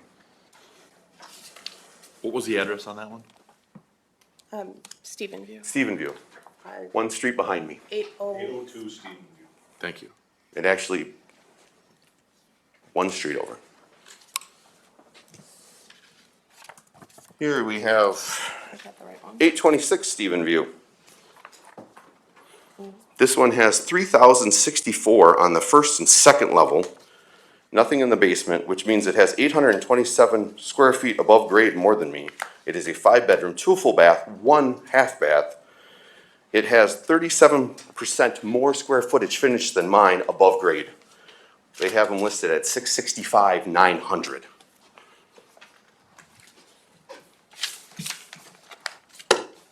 One of the things that we're not focusing on today is the sale of the home, as when we bought our home, we were moving from Texas, and so we were willing to pay anything to get a home.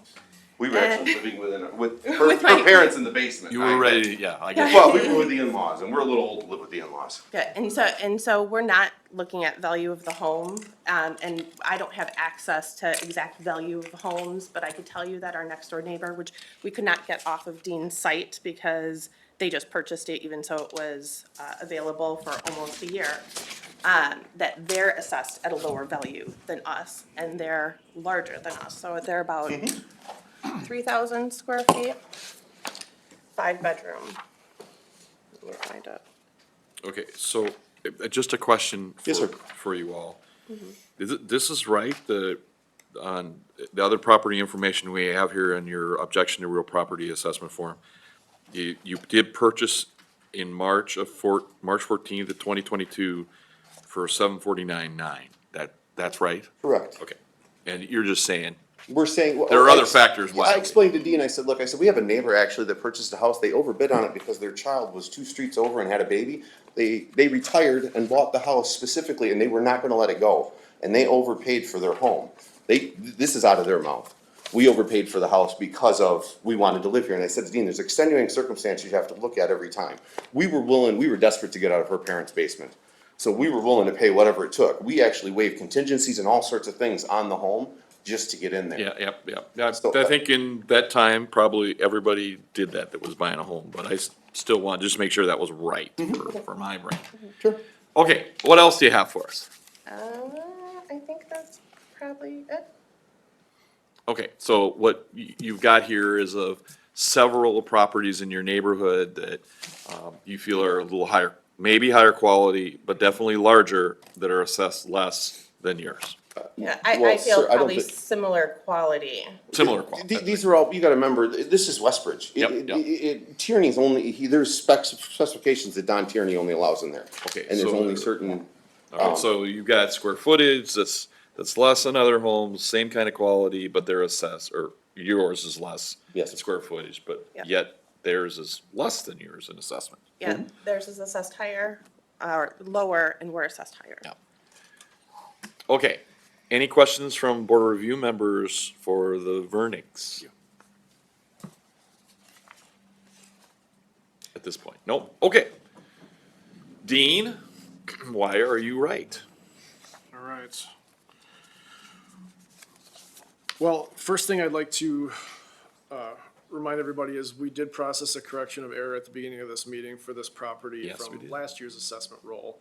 And so that did pass and the board voted for it. That correction was also made to the current year's assessment using the new valuation model. And that's what this open book change was that initially brought the assessment down to $690,100. We've had several conversations. Mr. Vernon talked to Justin at least once, talked to me twice at least. And, you know, we were trying to work through the differences of opinion or different information that's out there and try to come to a fair resolution. I want to recap some of that conversation. Initially, when I talked to Mr. Vernon, I asked him, okay, go ahead and give me your comparable homes, and I think he gave me 3 ranches in a row that were ranch homes with finished basements. And I said, I'd really like to compare apples to apples and compare 2-story homes to 2-story homes. And we did have that discussion about how ranch homes they cost more to build per square foot because you're building out rather than up. You have more foundation cost, more roof trusses, and so on. And so your dollar per square foot, if you ignore a finished basement, if you have an unfinished basement, for example, in your ranch, your dollar per square foot is going to be higher to build a ranch than it would be to build a 2-story house with the same square footage, but instead of out, it's up.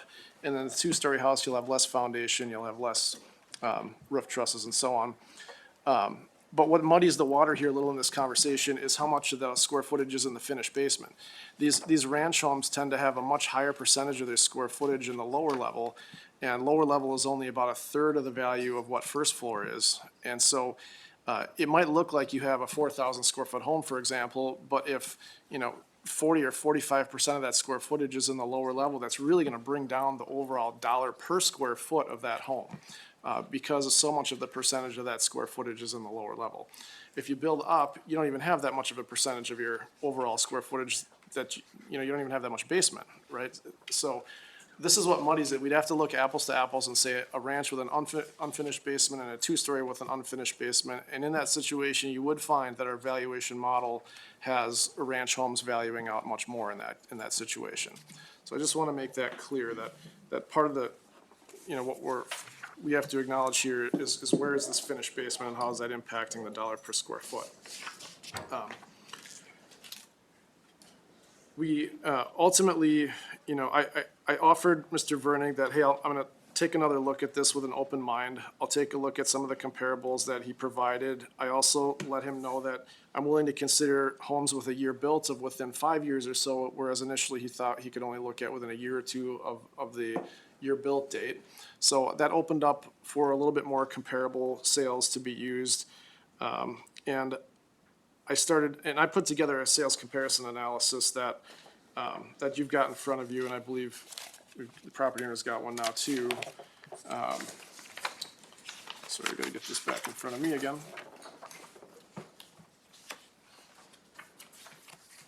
Justin, so, yeah, there we go, thank you. And so I was looking for a new build in Westbridge, two-story homes, and the ones I put together in the analysis were 815 Stephen View, which sold in March 2022 with $775,000 sale price. 807 Lynn Street, which sold in July of 22 for $699,900. And 816 Richard Way, sold in September of 2022 for $850,000, which, by the way, was a superior quality home. I'm sorry, which one was that, sir? 816 Richard Way. 816 was the, okay. And then the comparisons 4, 5, and 6 are 826 Stephen View, which sold in March 2022 for $870,000. 819 Richard Way, which sold in October of 21 for $700,000. And then 756 Westbridge, which sold in May of 2022 for $865,000. And these are all, the Richard Way comparable number 5 was a 2017 build. 756 Westbridge was even a little older, it was 2012, but the rest of them are basically new builds, I believe. And one of the things I did exclude is I did exclude sales that come through just at construction costs, because occasionally you see homes that are custom built for the builder who already owns the lot, and the sale price comes through, and all it is the construction cost. It's not truly an open market transaction where it was on the market.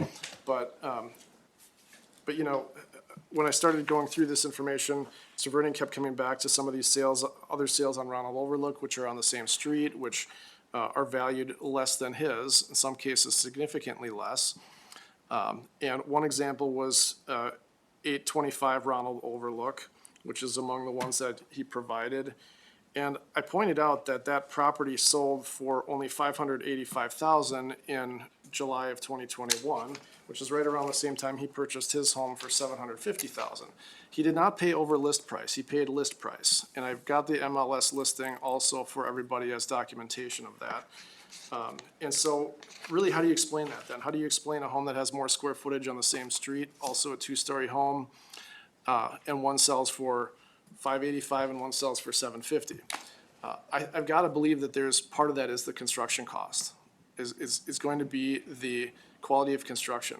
You may not see all of it that easily, and I know that Mr. Vernig didn't want to, he pushed back pretty hard on that, saying, you're going to offend these people if you tell them they have a lower construction cost when they built a custom home. But honestly, how else do you explain it?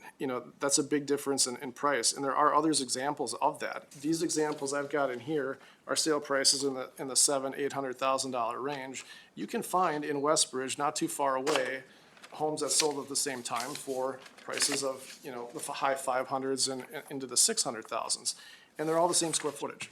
So really, the difference might be some of the lots are higher priced, and then it's going to be what kind of upgrades they put in the home. Right? That's really going to be what it comes down to. So I do have the Vernig's home rated at a slightly higher quality construction than a lot of these comparables that he provided by about a notch or so. I think it's worth noting that, the sale price generally establishes the market value. Now, he talked about how he waived, contingencies and everything. And I challenged him and I said, well, hey, if you hadn't come in there and purchased the home for $725 or $750, $749, someone else would have probably been right behind you and paid that price. And then that is the market price of the house. Now, yes, that's conjecture. We don't know that for sure.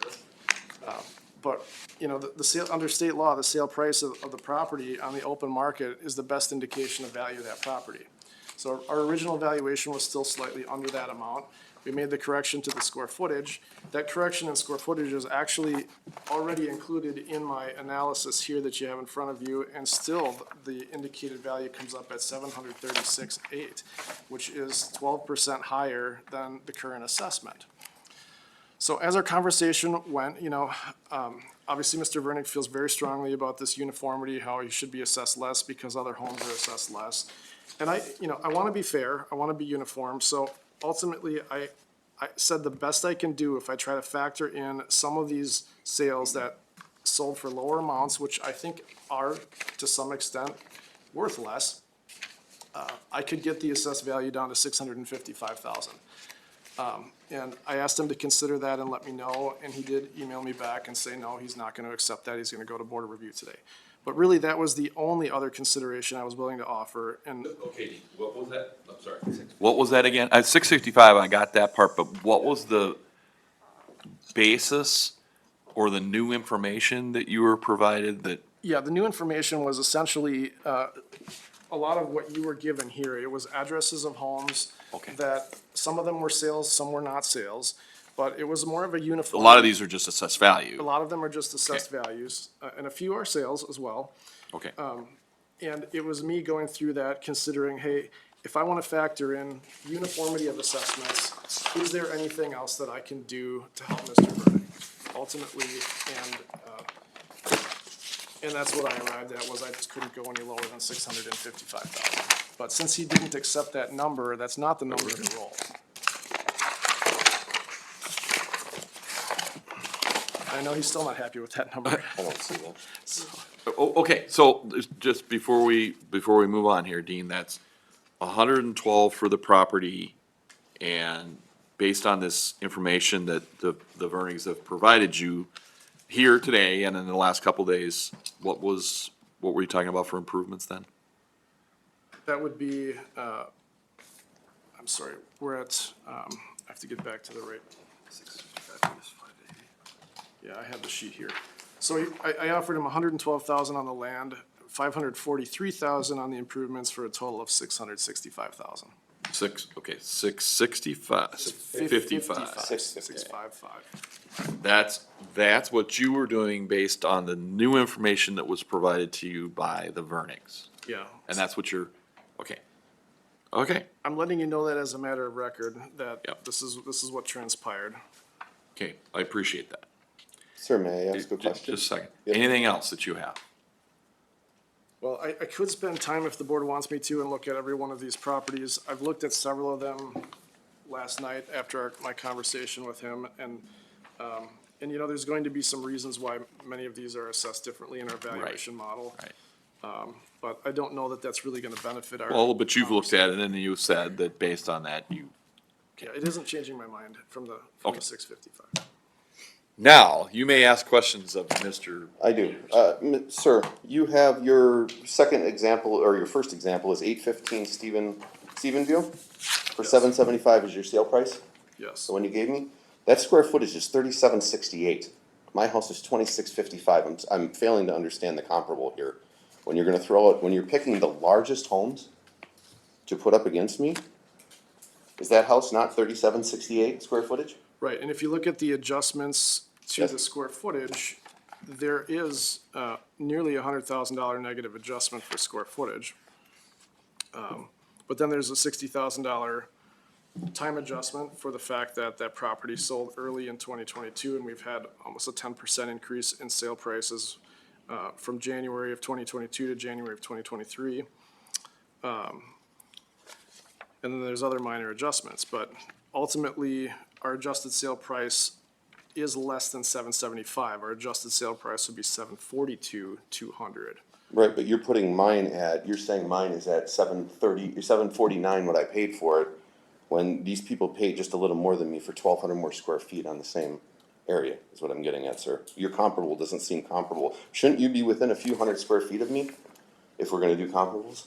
We can be within 500-600 square feet. 500 or 600? Yeah. Because you told me we couldn't do that on the ranch for the 2,000 square foot ranch that I had, because you said that's not apples to apples. Well, we're not gonna get. No, I'm not trying to understand so that I can present my information, because he's allowed to say, You this did is present why your information. you're not correct, sir, and I would like to rebuttal that and say, according to what I'm seeing here, your information isn't correct, you're using incorrect information.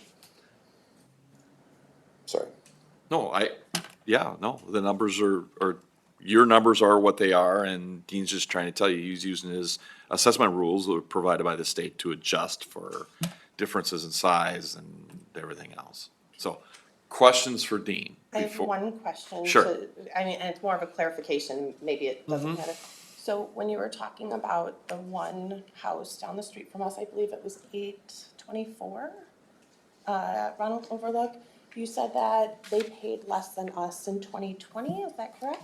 825 Ronald Overlook. Yeah. Purchased in 2021 for only $585,000. There was a huge valuation upswing during that time, and so I mean, again, we were paying it, so how can, I mean, we all know the market went quite high between 20 and 22 when we purchased, and so how is that fair to, how am I supposed to incorporate in my mind how that should be taken as an assessment? Because more, according to my understanding, is that when you do an assessment, you're supposed to do what other people have paid recently, and it's supposed to be fair, you know, to, oh gosh, I can't find it, but to assume the market value with the property changes that you take other sales that have happened, not the sale that happened 2 years ago, because it is inflating. So how does that change ours, that we shouldn't be comparing that particular one? Good question. So the way we deal with the big upswing in property value from 2021 to 22 and 2022 to 2023 is by applying a time adjustment for the change in market conditions, which is essentially a percentage adjustment, is applied to the sale price of those homes before we even begin analyzing the comparison issues like square footage differences, bed bath count differences, and so on. And so there is an adjustment for market conditions that's applied to that sale price. We don't use the sale price of $585 as is. We adjust it upwards because there was an upswing in all the property values over that time. So that is accounted for in this analysis on the, let's see. The horizontal line on the far left says summary of assessments in boldface, and then underneath that, the next bold-faced item is adjustments to last valid sale. The line right under that shows you the dollar amount that was applied for the time adjustment. So, do you have that particular Ronald Overlook listed here that we were? No, it's because I didn't consider it to be Oh, as okay. good of a I comparable. just, you threw out what they paid, which was significantly less than ours. Using But you that as a didn't comparable. provide the adjustment to the I can give board. it to you because I don't mean to withhold anything. Yeah, nope.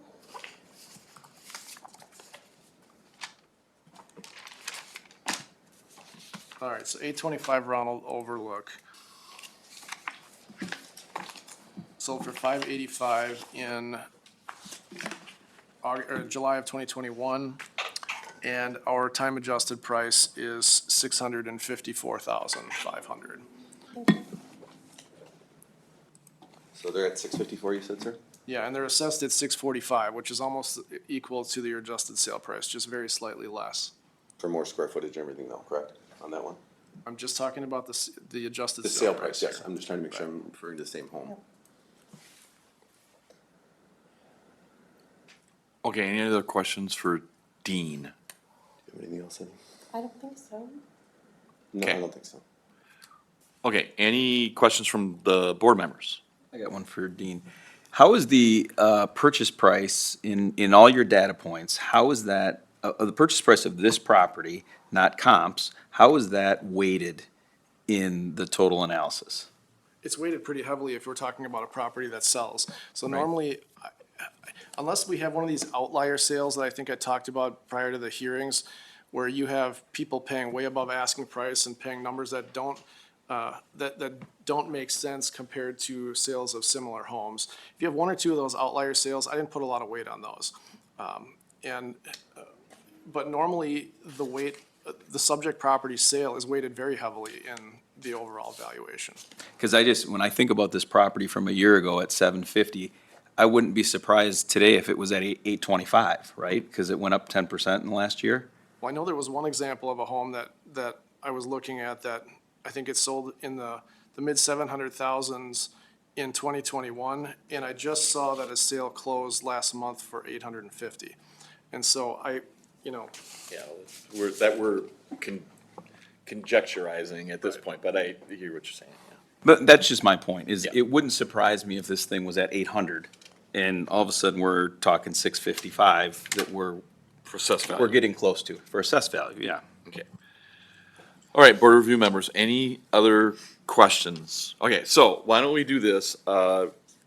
Vernix, if you have like a summation or a summary, we'd sure like to hear that about, if you don't, that's fine too, but I wanted to give you an opportunity if you wanted something more to say, I guess. Yeah, I think it's just important to note that, you know, when we were doing our comparables, we did look at first floor versus second floor versus basement. We recognize that there's different valuations in each based on the research that we did. You know, looking at comparable home sales is, you know, everyone on the street should be really judged fairly. So having a house 3 doors down just because it was bought for less 2 years ago or 5 doors down doesn't change the price that it is now and what it could sell for. You know, I know that at one point someone said that, you know, we're in a custom home, we're not in a custom home, we're in a spec home. Along those lines, Dean told us that our house was valued more than than the houses down the street because we were kitty corner to a parade home, which also has a lower assessed value, even so it's higher.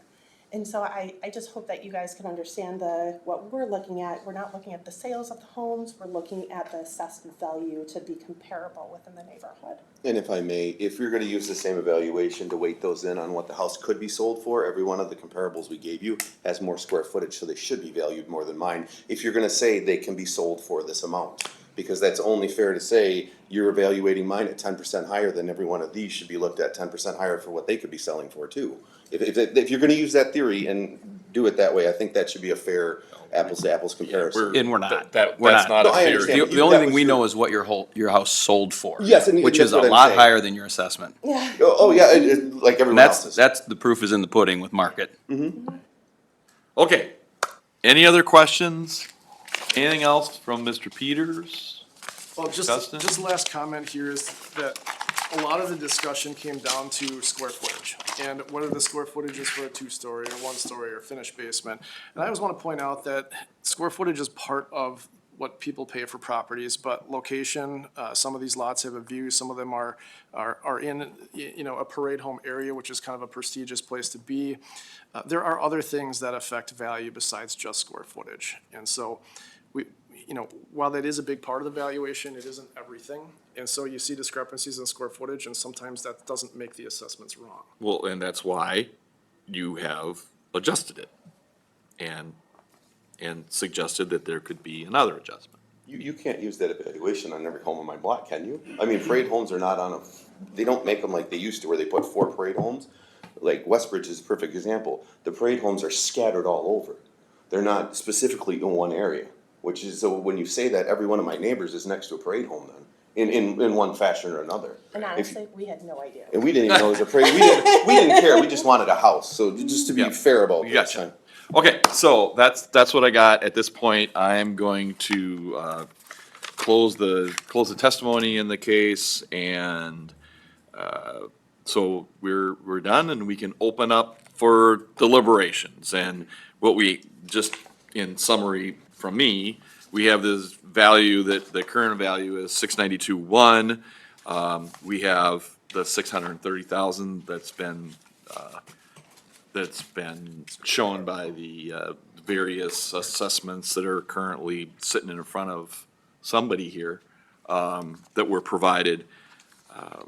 And then we have the adjustment that Dean suggested that he could make had he had all this information before, that he's considered this new information based on sales and the assessed value, down to a total of 655 from the 692. And the other thing we have is that the sales price was 749.9, which is, when we're at a board review, that's the first thing you're taught. It's the sales price is price. So anyway, any pleasure, anybody? Steve's ready to take your spot and go first. He should. Go ahead. I have a motion Okay. to accept the assessor's 692,100. Okay, I've got that motion. Is there a second to that? I'm not seeing a second to that. One more time. Okay, I'm not seeing a second to that motion, so clearly people aren't all on board with keeping that. You know, like I said, we still have a couple of other options. We have, what the Vernings have put forth, and then that adjustment based on the sales and the assessed values that he was presented. I got 112,543 for 655. Does anybody want to make that motion? Or does anybody want to make a different motion than the 692? I would make a motion that we accept the dean's adjusted number of 655. Okay, we have that motion. Is there a second to that motion? I'll second that. Okay, we have a second to that motion. So, that's 112,543 down to 655 based on the new information that was provided here, which includes sales and other assessments in the area. So, anybody want to discuss that? I mean, So we just have one motion right now, is that what we're looking at? yes, the other Okay. motion failed for a Second. second, for lack of second. So yeah, that's what we have. So if any discussion, I mean, yeah, I think I'm fine with that. I'm gonna tell you, this is troubling because, on the open market, this property got 749,900. And we're talking about an assessment now of 655, which is odd. Understandable, you know, like you said, you know, we paid above maybe what we thought it was worth, but you did pay, that's what you paid. And number one is sales price when we're looking at things. So I understand the 692 after making some of the adjustments as well. I understand the 655, it's just slow. But, you know, it is consistent with a lot of the neighborhood when you look at what the prices are.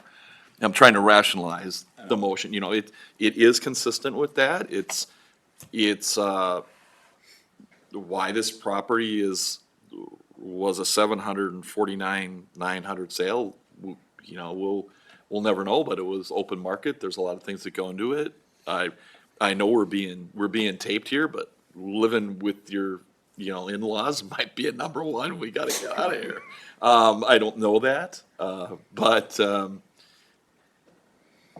I guess I'm just trying to summarize. Anybody else have anything to say, or are we ready to vote? You know, the only thing I'll say is if our expert assessor thinks that 655 is a fair number, I have no reason to doubt it. Yeah, and there's evidence to back it up that's been presented as well. Okay, so let's go ahead and do a roll call. We still have one more case. Caleb Gutwell. Aye. Stephen Miller. No. Kevin Phelps. Aye. Thomas Wilson. Aye. David Kennedy. Aye. Carla Enders. Aye. Okay. You will get a notice from the clerk as to the changes. Well, you give a notice to everybody that comes to board of review, correct? So, okay. Sir, if I may, before we leave, Certified. what was the decision that was made prior when you guys had the meeting about our property? Oh, it was adjusted. There's like a credit What that'll was come it? back to you. Yeah, that's what I'm asking. What, Eleven. nobody gave me the numbers, though. I'm trying to figure out. 692, 100. Oh, it just changed this year's. No, we paid taxes last year on an incorrect number that Yeah, you were and it's supposed to. coming- and That's you're what I'm trying to getting an find out is how adjustment. much. $1,100. That's what I was after, what the number was. Okay, super. Who should I give this to? Or should I? You leave it? can give it to me. Okay. And you could keep. Yep, you can keep those. We actually have copies. You wanted to put those in there? Save the you. copies. Well, that raises a good question. Yeah, that raises an interesting question. A different adjustment. My adjustment onto this, maybe we should sit down. Is and the do adjustment still appropriate the way it was done? Yes, it's based on last year's valuation model. There we go. Not this year. That's right. Okay, perfect. Thank you. Thank you, guys. Have a good day. Yes, you too.